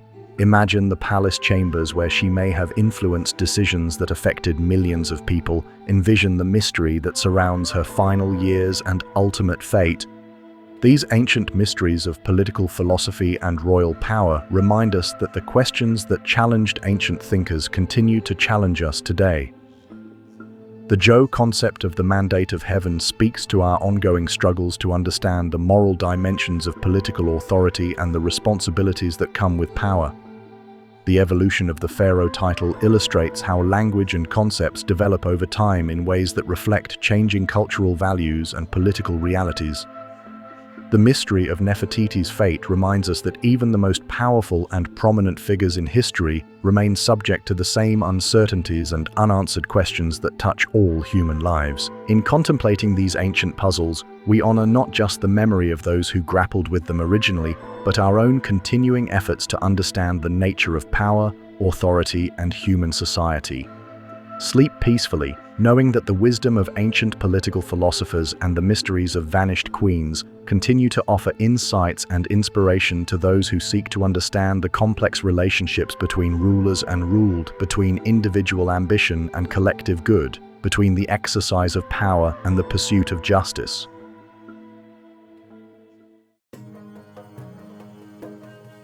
There is something uniquely compelling about holding an ancient artifact in your hands, feeling the weight and texture of an object that was shaped by human fingers centuries or millennia ago, knowing that you are touching something that once served a purpose in daily life, religious ceremony, or artistic expression in a world vastly different from our own.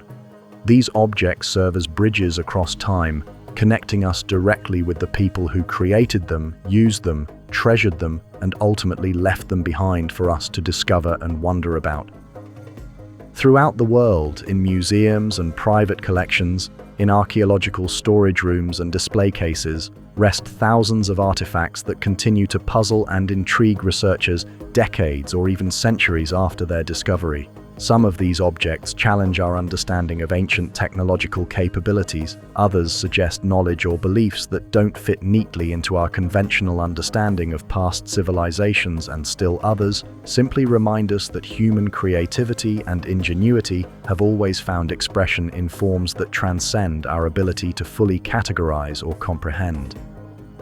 Tonight, let us embark on a gentle journey through the world of mysterious artifacts, exploring objects that have sparked debates, inspired theories, and captured imaginations across generations of scholars and enthusiasts. These are not necessarily the most famous or valuable artifacts from the ancient world, but they are among the most enigmatic pieces of the human puzzle that remind us how much we still have to learn about our ancestors and their remarkable achievements.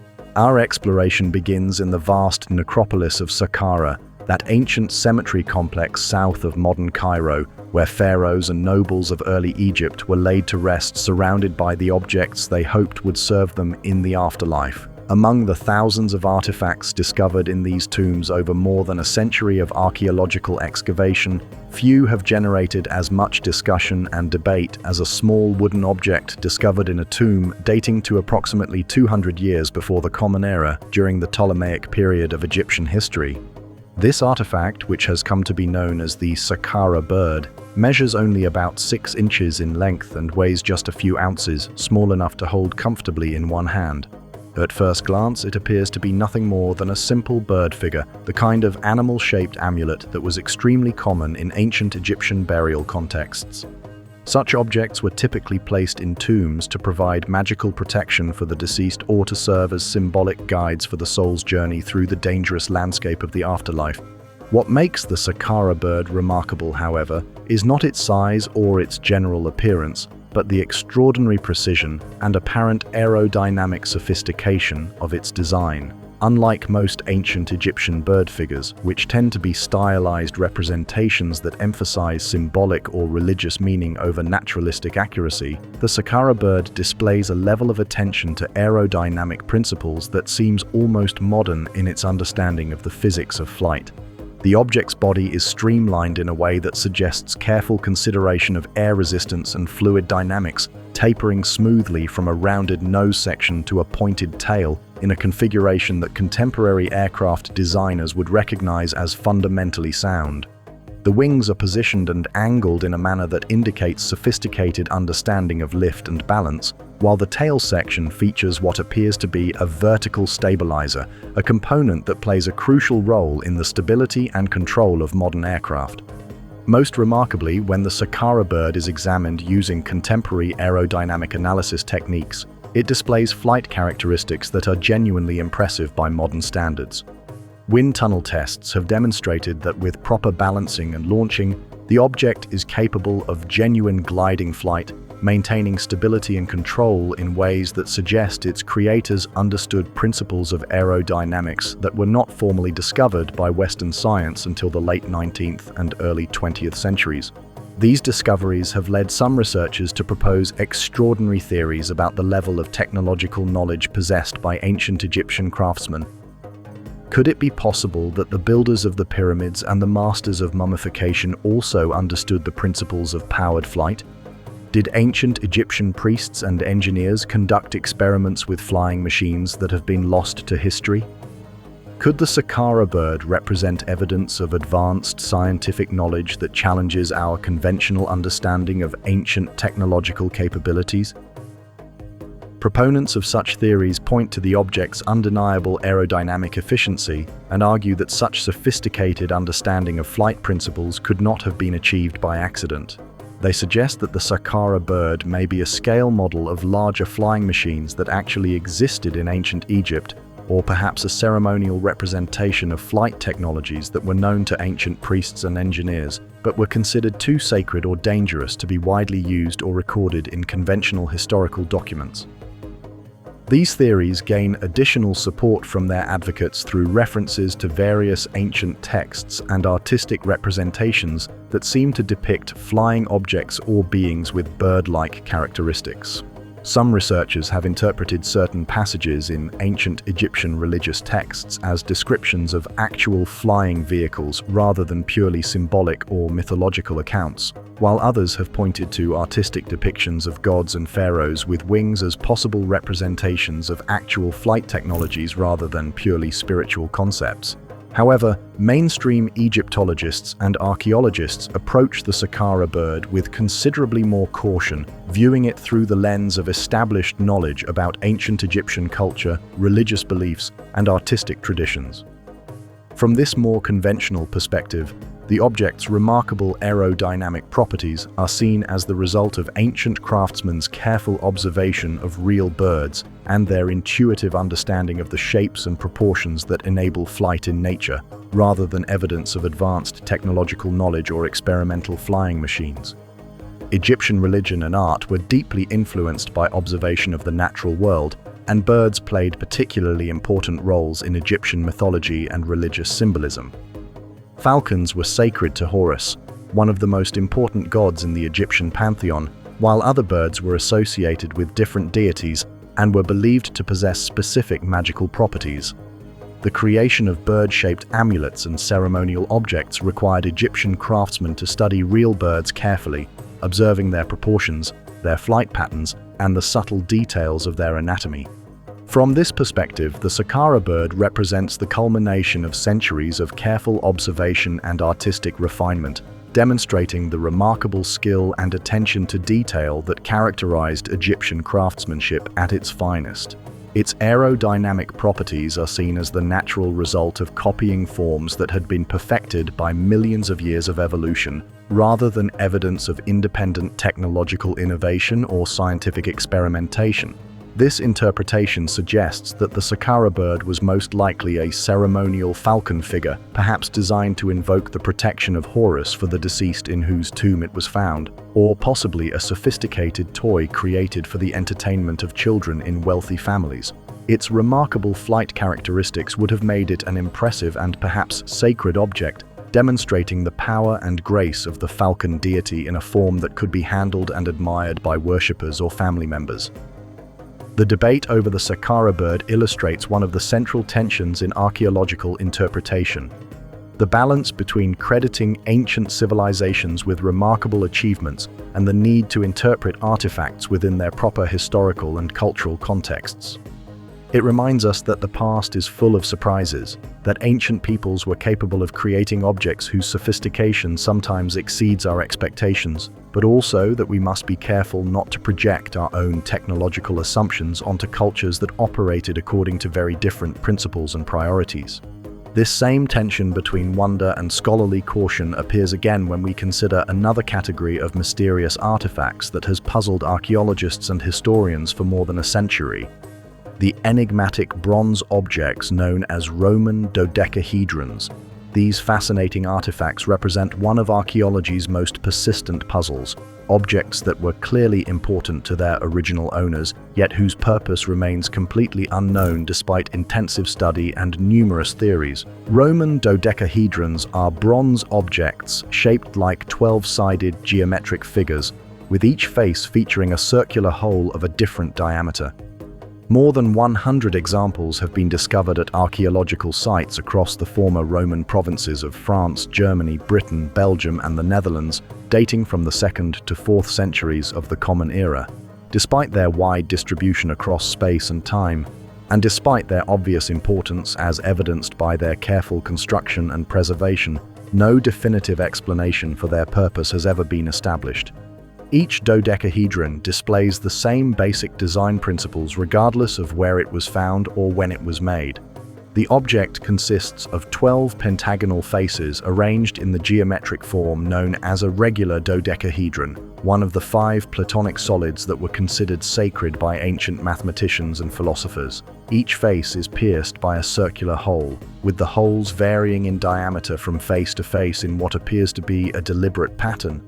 Small knobs or protrusions appear at the corners where the faces meet, giving the objects a distinctive appearance that makes them immediately recognizable.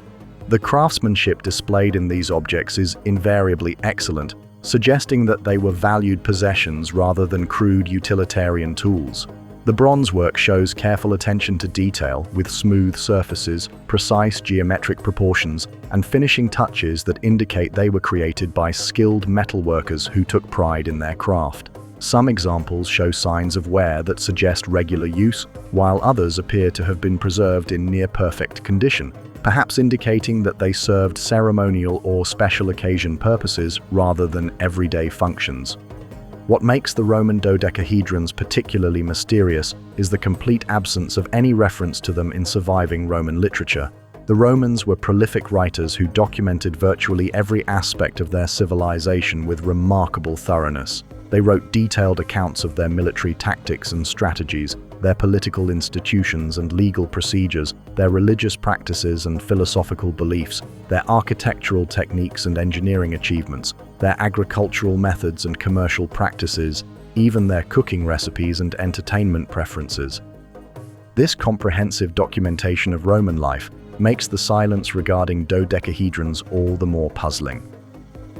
If these objects were important enough to be manufactured in large quantities and distributed across vast distances throughout the Roman world, if they were valuable enough to be carefully crafted by skilled artisans and preserved by their owners, why do they never appear in any surviving Roman text?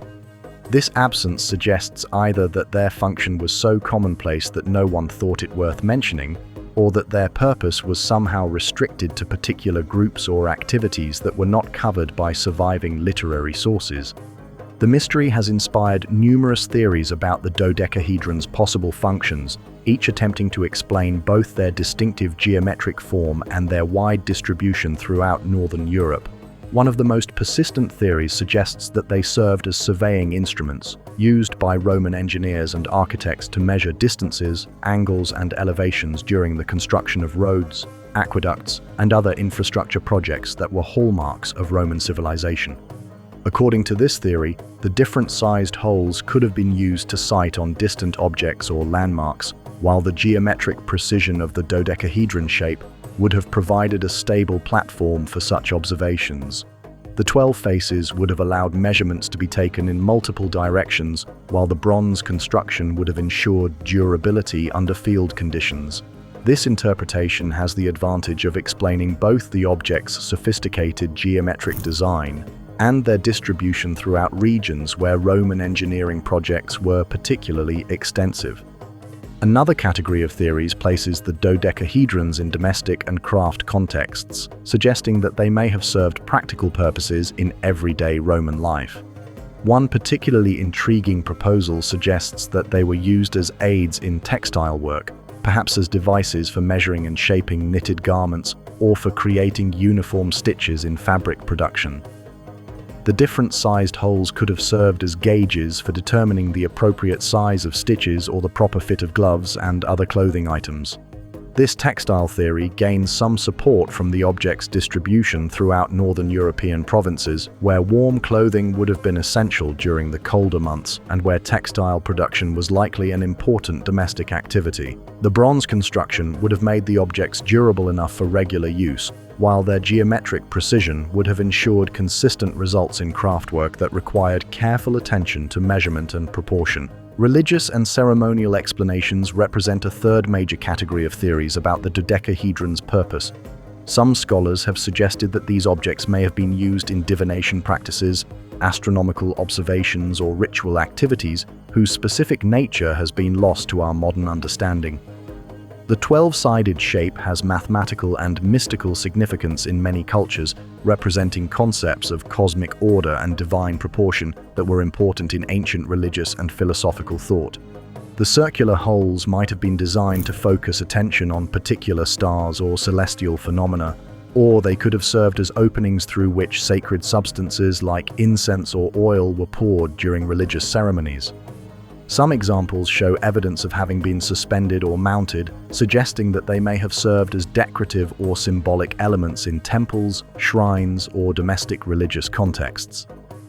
Still, other researchers have proposed more mundane explanations, suggesting that the dodecahedrons were simply specialized tools for specific technical or commercial purposes that happened to require the particular combination of geometric precision and multiple openings that these objects provided.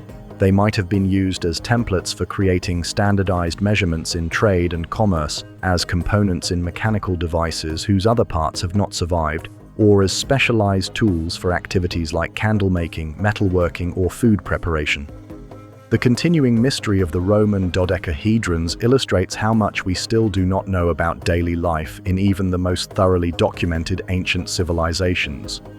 Despite our extensive knowledge of Roman politics, military history, literature, and architecture, these objects remind us that there were aspects of Roman culture that were so taken for granted by their contemporaries that no one bothered to write about them, leaving later generations to puzzle over their meaning and significance. The dodecahedrons also highlight the importance of material culture in archaeological research, demonstrating how physical objects can provide insights into past societies that are not available through written sources alone. While we may never know for certain what purposes these bronze artifacts served, their very existence tells us important things about Roman society. That it was prosperous enough to support specialized craftsmen who could create complex geometric objects, sophisticated enough to appreciate mathematical precision and aesthetic beauty, and connected enough to distribute identical designs across vast geographical distances. Perhaps most significantly, both the Saqqara bird and the Roman dodecahedrons remind us that mystery and wonder have always been part of the human experience, that every generation has created objects and pursued knowledge that would puzzle and intrigue their descendants. The ancient craftsmen who shaped these artifacts were responding to needs, desires, and inspirations that we can only imagine, working within cultural frameworks that are now partially or completely lost to us. Yet they created objects beautiful and intriguing enough to capture our attention across the centuries. These mysterious artifacts serve as bridges between past and present, connecting us with ancient minds that grappled with challenges and opportunities we can only dimly understand.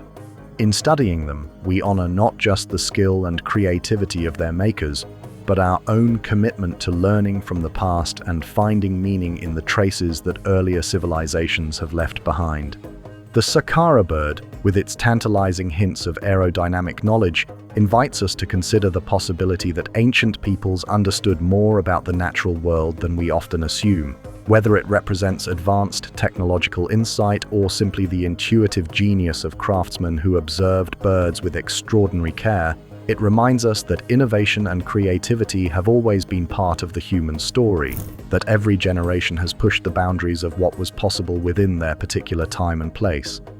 The Roman dodecahedrons, with their geometric perfection and enigmatic purpose, challenge us to imagine daily life in a world where these objects were commonplace and unremarkable, where their function was so obvious to their users that no explanation was needed. They invite us to consider how many aspects of our own culture might puzzle future archaeologists, how many of our most familiar objects and practices might seem mysterious to people examining them from the perspective of centuries or millennia in the future. Together, these artifacts remind us that the past is not a closed book but an ongoing conversation between different eras of human experience. Every archaeological discovery has the potential to revise our understanding of ancient capabilities and achievements, to reveal new connections between different aspects of past cultures, or to illuminate universal themes that transcend the boundaries of time and geography. The mystery of these objects also speaks to deeper questions about the nature of knowledge and understanding. How much of what we think we know about the past is based on incomplete evidence or cultural assumptions that may not reflect the full reality of ancient life? How many technologies, practices, and ideas have been lost to history simply because they were too commonplace to be recorded, or because the circumstances that preserved other aspects of ancient culture did not extend to these particular domains? These questions remind us that archaeology and historical research are ongoing processes rather than finished achievements, that each generation of scholars brings new perspectives and techniques to the study of the past, and that there are always new discoveries waiting to surprise and challenge our understanding. The artifacts we have explored tonight represent just a small sample of the thousands of mysterious objects that rest in museums and collections around the world, each one a potential key to unlocking new insights about human creativity, ingenuity, and achievement. As you settle into the gentle embrace of sleep, let your mind wander among these ancient mysteries, imagining the hands that shaped the Saqqara bird with such aerodynamic precision, picturing the Roman workshops where skilled craftsmen created dozens of identical dodecahedrons for purposes we can no longer fathom. Think of the ancient conversations between makers and users that would have explained these objects' purposes, the moments of daily life when they fulfilled their intended functions, the cultural contexts that made their creation and use meaningful to their original owners. These lost purposes and forgotten meanings remind us that every artifact tells a story, that every object connects us with real people who lived real lives in times and places very different from our own. In seeking to understand these mysteries, we honor the memory of those who created them and affirm our belief that the human story is far richer and more complex than any single generation can fully comprehend. The continuing presence of these enigmatic objects in our museums and collections serves as a humble reminder that despite all our technological advances and scholarly achievements, there is still much we do not know about our ancestors and their remarkable accomplishments. They invite us to approach the past with both confidence in our methods and humility about the limits of our understanding, to celebrate what we have learned while remaining open to new discoveries that might challenge or revise our current knowledge. Sleep peacefully tonight, knowing that the past continues to offer new puzzles and revelations to those patient enough to seek them, wise enough to wonder, and humble enough to admit that the human journey through time is filled with mysteries that may never be fully solved, but will always inspire us to keep searching, keep questioning, and keep marveling at the endless creativity and ingenuity of the human spirit.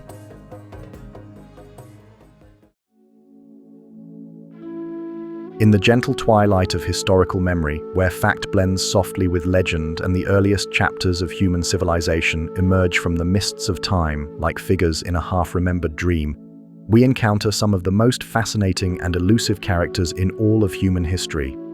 These are the founders, the first kings and queens, the legendary figures who stand at the very beginning of recorded time and whose actions shaped the course of entire civilizations. Yet paradoxically, these most important figures are often the ones about whom we know the least, their stories filtered through millennia of retelling, their actual achievements sometimes impossible to separate from the myths and legends that have grown up around their names. Tonight, let us embark on a journey to meet these shadowy founders, to explore the borderland between history and legend where the greatest civilizations first took shape under the guidance of rulers whose very existence sometimes remains a matter of scholarly debate. These are stories that speak to our deepest questions about the origins of human society, the nature of leadership, and the ways in which individual vision and determination can alter the course of history for generations to come. Our journey begins along the banks of the Nile River, in the fertile valley that would become the heartland of one of history's longest-lasting and most magnificent civilizations. Here, more than 5,000 years ago, a series of events unfolded that would transform the scattered communities of prehistoric Egypt into a unified kingdom that would endure for more than 3 millennia. At the center of these transformative events stands a figure whose name has echoed through history, yet whose actual identity remains one of Egyptology's most enduring puzzles. This figure is known to us by 2 names, Menes, as he appears in the ancient Egyptian king lists compiled by priests and scribes over many centuries, and Narmer, as he is identified on one of the most important artifacts from ancient Egypt, the famous Narmer palette that was discovered at Hierakonpolis in 1898. The question of whether these 2 names refer to the same person or to different rulers whose achievements have become conflated over time has occupied scholars for more than a century and continues to generate debate and discussion among Egyptologists today. According to ancient Egyptian tradition, Menes was the first pharaoh, the legendary king who united the separate kingdoms of Upper and Lower Egypt into a single nation and established the first dynasty of what would become one of history's most enduring monarchies. The story of his achievements was preserved in the writings of ancient historians and in the formal king lists that were maintained by Egyptian priests as records of royal succession and divine legitimacy. These sources describe Menes as a figure of almost mythical proportions, a king whose wisdom and military prowess enabled him to accomplish something that had never been done before, the creation of a unified Egyptian state. The unification of Egypt under Menes represented far more than a simple military conquest or political arrangement. It marked the beginning of a new form of human organization, a complex state that would develop sophisticated systems of government, religion, art, and technology that would influence the entire ancient world. The unified Egypt that Menes supposedly created would go on to build the pyramids, develop one of the world's first writing systems, establish trade networks that stretched from Africa to Asia, and create artistic and architectural monuments that continue to inspire wonder and admiration today. Yet, despite the central importance of this founding figure in Egyptian history and culture, the actual historical evidence for Menes remains frustratingly limited and ambiguous. The ancient sources that mention him were compiled many centuries after the supposed time of his reign, during periods when the early history of Egypt had already taken on legendary proportions in the minds of later scribes and historians. These later sources may preserve genuine historical memories, but they may also reflect mythological traditions or political propaganda designed to legitimize later dynasties by connecting them with a glorified past. The mystery deepens when we consider the Narmer palette, one of the most important artifacts from early Egyptian history and our best contemporary evidence for the unification of Egypt. This remarkable object, carved from green schist and standing about 2 feet tall, depicts a king named Narmer performing the symbolic acts of conquest and unification that would become standard themes in Egyptian royal art for thousands of years to come. On one side of the palette, Narmer is shown wearing the white crown of Upper Egypt and striking down an enemy, while on the other side he wears the red crown of Lower Egypt and inspects rows of decapitated enemies. The symbolism of the Narmer palette is unmistakable. It depicts the conquest of Lower Egypt by Upper Egypt and the unification of the 2 regions under a single ruler. The artistic style and iconographic elements that appear on the palette would become fundamental features of Egyptian royal art. establishing visual conventions that would be used to represent pharaonic power for the next 3,000 years. In many ways, the Narmer palette can be seen as the birth certificate of Egyptian civilization, the first monumental artwork to embody the concepts and symbols that would define Egyptian kingship throughout its long history. The question that has puzzled scholars is whether Narmer and Menes represent the same historical figure or different people whose achievements have become confused over time. Some Egyptologists argue that Narmer and Menes are simply different names for the same king, perhaps representing his names before and after unification, or reflecting different aspects of his identity and achievements. According to this interpretation, the Narmer palette provides contemporary evidence for the historical reality of the unification process described in later texts about Menes. Other scholars suggest that Narmer and Menes may have been different rulers who lived at different times during the complex process of Egyptian unification. According to this view, the unification of Egypt was not a single event accomplished by one king, but a gradual process that took place over several generations and involved multiple rulers who each contributed to the eventual creation of a unified Egyptian state. Narmer might have been one of these rulers, perhaps the one who achieved the final military victory that completed the unification process, while Menes might represent a later ruler who consolidated these gains and established the administrative and religious systems that characterized unified Egypt. This uncertainty about the identity of Egypt's founder reflects broader challenges in studying the earliest periods of human history, when written records are scarce, and the distinction between history and legend becomes difficult to maintain.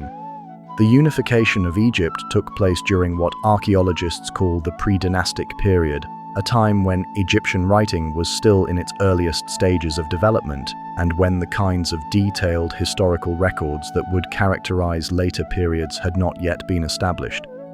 As a result, our understanding of this crucial period depends heavily on archaeological evidence and on later texts that may preserve genuine historical memories, but may also reflect legendary traditions that developed over many centuries.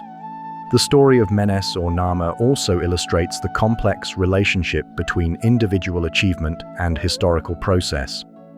While ancient Egyptian tradition credited the unification of the country to the vision and leadership of a single great king, modern archaeological research suggests that the process was probably more gradual and complex, involving economic, social, and cultural changes that took place over many generations. The rise of Egyptian civilization was not simply the result of one ruler's military conquests, but the culmination of centuries of development in agriculture, technology, trade, and social organization that created the conditions for political unification. Yet this does not diminish the historical importance of the figures we know as Menes and Narmer, whoever they may have been.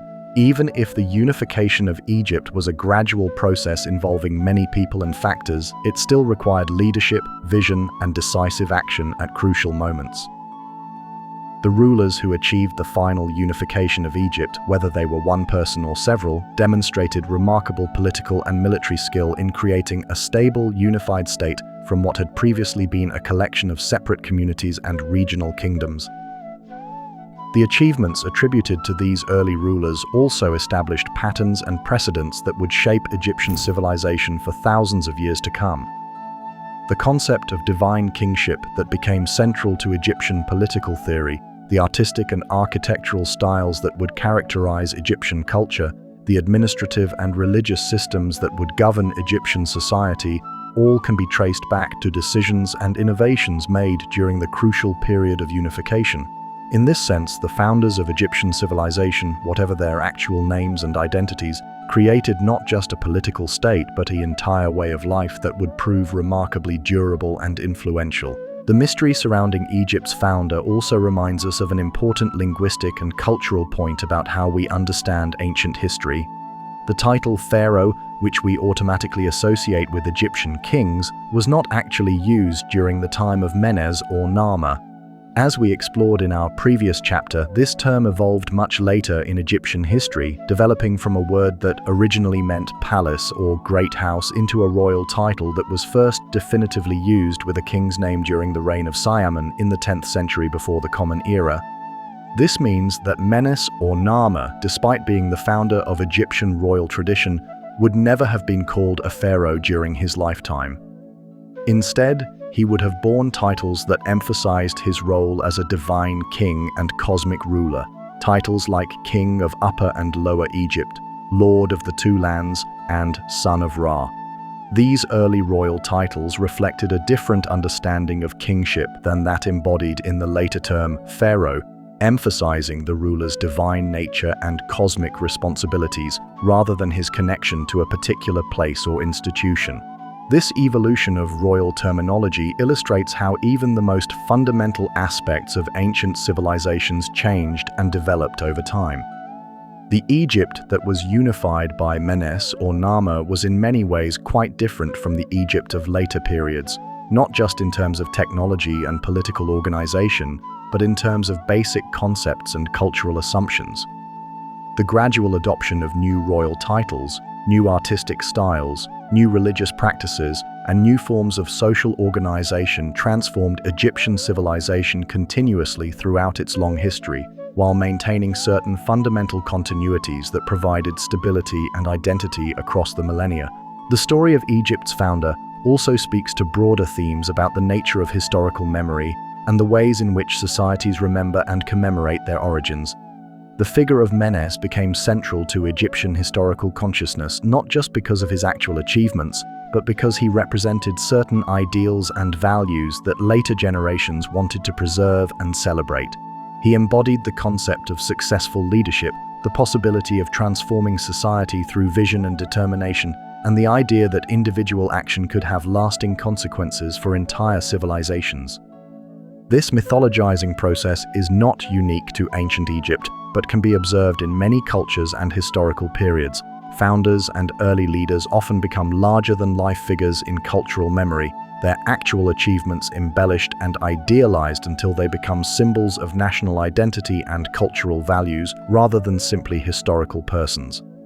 This process reflects the human need to find meaning and inspiration in the past, to identify with figures who represent the best possibilities of human achievement and leadership. Yet the persistence of uncertainty about the identity and achievements of Egypt's founder also reminds us that the past is not always as clear and definitive as we might wish.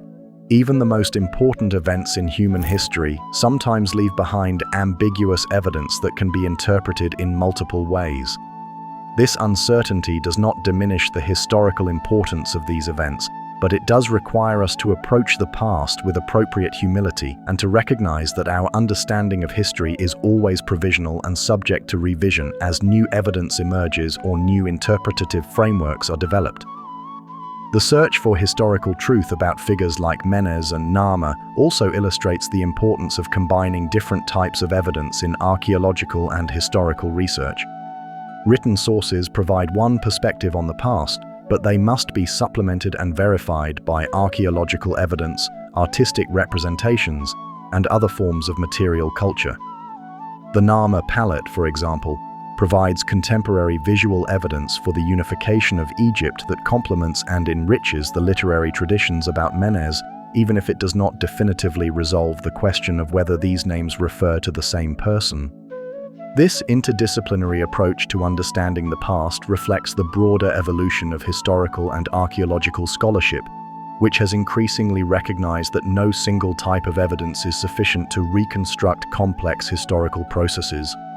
The most complete and accurate understanding of the past emerges from careful analysis of multiple sources of information, each of which provides different insights and perspectives that must be weighed and compared to develop comprehensive interpretations. The story of Egypt's founder also raises important questions about the relationship between individual agency and historical forces in shaping the course of human development. To what extent was the unification of Egypt the result of particular individuals' decisions and actions, and to what extent was it the inevitable outcome of broader social, economic, and environmental changes that were already taking place in the Nile Valley? This question has implications not just for our understanding of ancient history, but for how we think about leadership, social change, and individual responsibility in our own time. The founders of great civilizations like ancient Egypt remind us that history is shaped by both individual choices and broader historical forces, that neither great leaders nor impersonal social processes alone can account for the complex developments that have created the world we inhabit today. Understanding the past requires attention to both the particular decisions made by specific people at crucial moments and the larger contexts within which those decisions were made and implemented. As you prepare for sleep, let your imagination wander back to the banks of the ancient Nile, where more than 5,000 years ago a ruler whose very name remains uncertain accomplished something that would echo through all of subsequent history.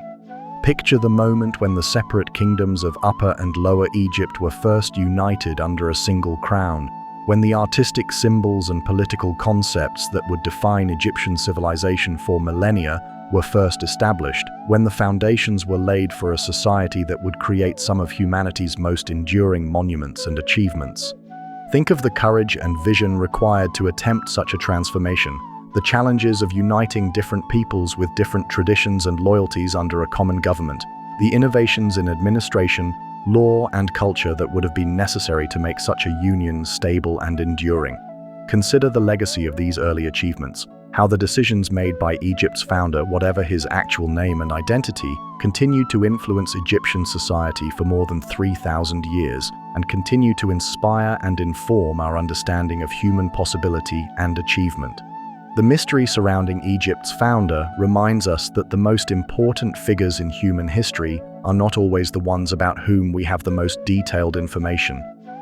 Sometimes the people who have the greatest impact on the course of human development are those who lived so long ago or whose achievements were so fundamental that they have become embedded in the very foundations of our civilization rather than remaining visible as individual historical actors. These founders and early leaders challenge us to think about the long-term consequences of our own actions and decisions, to consider how the choices we make today might influence the development of society for generations to come. They remind us that individual vision and determination can indeed change the course of history, but that such changes require not just personal courage but also the ability to understand and work within the broader social and cultural contexts of one's time. Sleep peacefully tonight, knowing that the achievements of these ancient founders continue to inspire and inform our own efforts to build just and prosperous societies, to create institutions and traditions that will serve future generations, and to leave behind a legacy worthy of the remarkable human capacity for growth, creativity, and positive change. In honoring the memory of Egypt's founder, whoever he may have been, we honor our own commitment to leadership, vision, and the endless human quest to build a better world for those who will come after us. As our gentle journey through time draws to its close, and the mysteries of ancient civilizations settle around us like the soft embrace of evening, we find ourselves in a place of wonder and contemplation. We have walked alongside Carthaginian explorers as they sailed into unknown waters, searched for lost cities that once commanded empires, pondered the wisdom of ancient philosophers who grappled with eternal questions of power and governance, marveled at mysterious artifacts whose purposes continue to elude our understanding, and stood in the presence of legendary founders whose very identities remain shrouded in the mists of time. In these ruins and texts, in these objects and stories, we see echoes of civilizations that shaped the ancient world with their ambitions, their discoveries, their triumphs, and their failures. We witness the remarkable creativity and ingenuity of human beings who, working with simple tools and guided by nothing more than curiosity and determination, accomplished things that continue to inspire wonder thousands of years later. We observe the eternal human drive to explore beyond familiar boundaries, to build something lasting in an uncertain world, to seek understanding of the forces that govern our existence, and to leave behind a legacy worthy of the brief time we are given on this earth. Yet, as we have discovered together, some stories remain incomplete, their endings lost to the passage of time or the accidents of preservation that determine which voices from the past reach our ears and which fall silent in the depths of history. Some mysteries endure, resistant to even our most sophisticated methods of investigation and analysis, reminding us with gentle persistence that the past still holds secrets waiting to be unlocked by future generations of seekers and dreamers. These gaps in our knowledge, These unanswered questions and unsolved puzzles are not failures of historical research, but rather invitations to continued exploration and discovery. They remind us that the conversation between past and present is ongoing, that each generation brings new perspectives and techniques to the ancient questions that have fascinated human beings since the beginning of recorded time.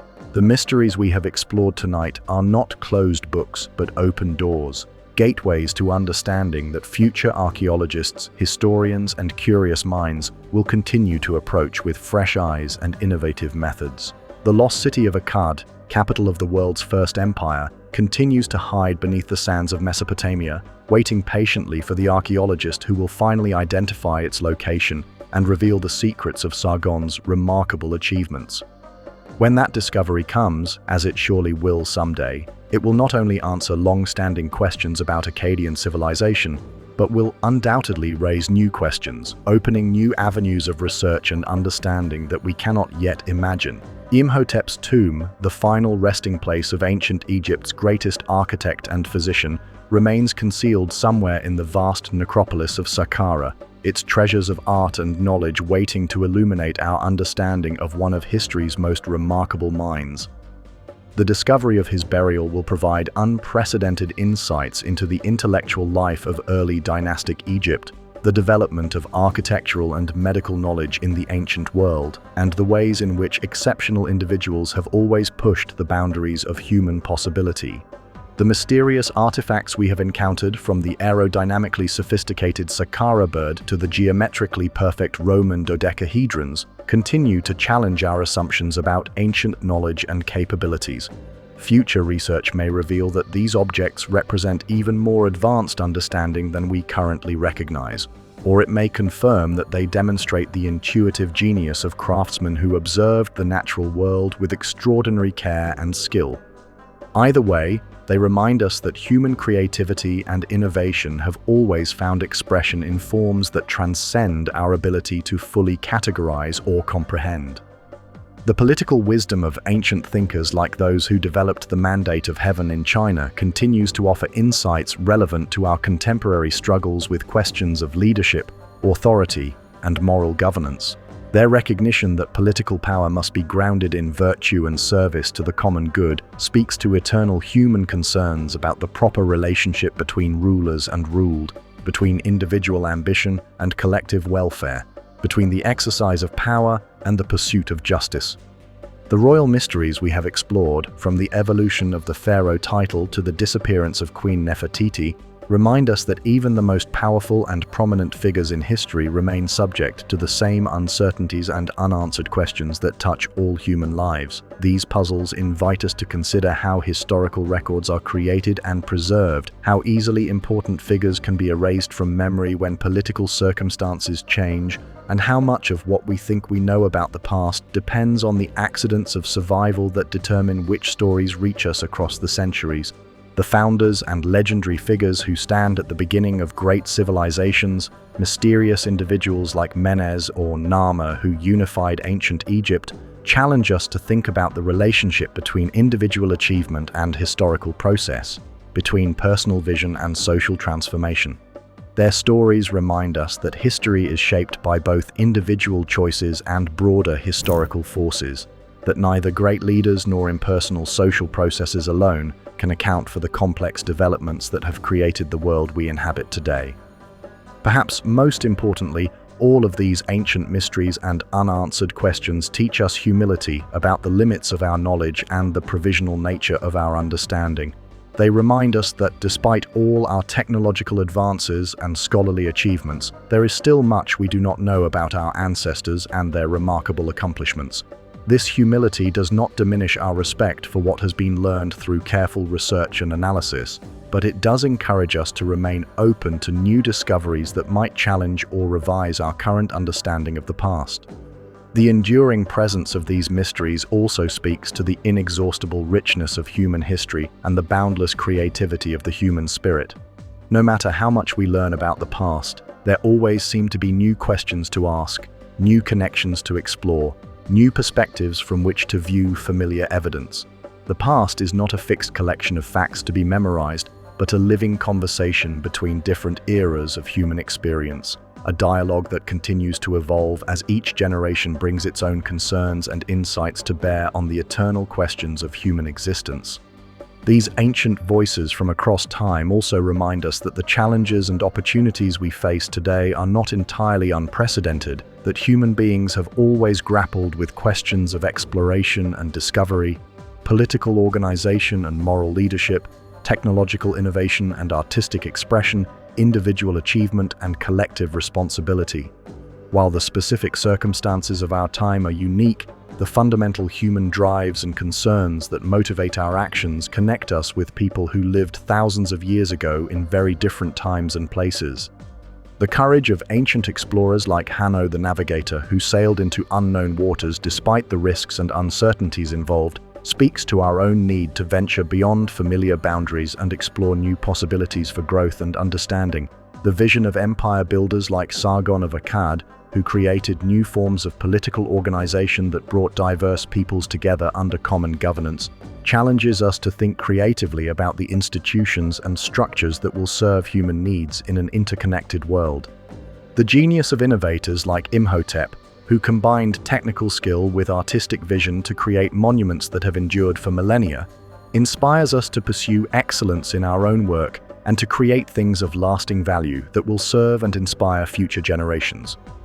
The wisdom of political philosophers who recognize that legitimate authority must be grounded in moral virtue rather than mere force reminds us of our own responsibilities as citizens and leaders in democratic societies.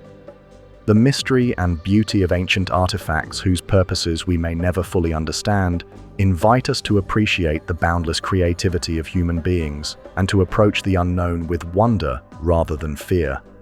The determination of founders who created enduring civilizations from scattered communities challenges us to think about the long-term consequences of our own actions and decisions, to consider how the choices we make today might influence the development of society for generations to come. As you drift toward peaceful sleep, let these ancient voices carry you gently through the landscape of human memory, where every discovery opens a door to new questions and every mystery reminds us that the human story is far richer and more complex than any single generation can fully comprehend. Let your dreams be filled with images of ancient explorers setting sail toward unknown horizons, of lost cities waiting beneath desert sands for their moment of rediscovery, of skilled craftsmen creating objects of mysterious purpose and enduring beauty. Rest in the knowledge that the past continues to offer new puzzles and revelations to those patient enough to seek them, wise enough to wonder, and humble enough to admit that there is still much we do not know about the remarkable journey of human civilization. The mysteries we have explored tonight are not problems to be solved once and for all, but invitations to continued exploration and discovery, reminders that the conversation between past and present will continue as long as human beings possess the curiosity to ask questions and the determination to seek answers. Sleep peacefully, knowing that somewhere in the world tonight, archaeologists are carefully excavating new sites that may hold answers to ancient questions. Historians are analyzing newly discovered texts that may shed light on forgotten events, and curious minds are approaching old problems with fresh perspectives that may unlock secrets that have waited centuries or millennia for revelation. The ancient world still has surprises in store for us, still holds lessons that can guide and inspire our efforts to create a better future for those who will come after us. In honoring the memory of those ancient explorers, builders, thinkers, and dreamers whose stories we have shared tonight, we honor our own commitment to learning, growing, and understanding the remarkable tapestry of human experience that connects us with all who have come before and all who will follow in the endless adventure of human civilization.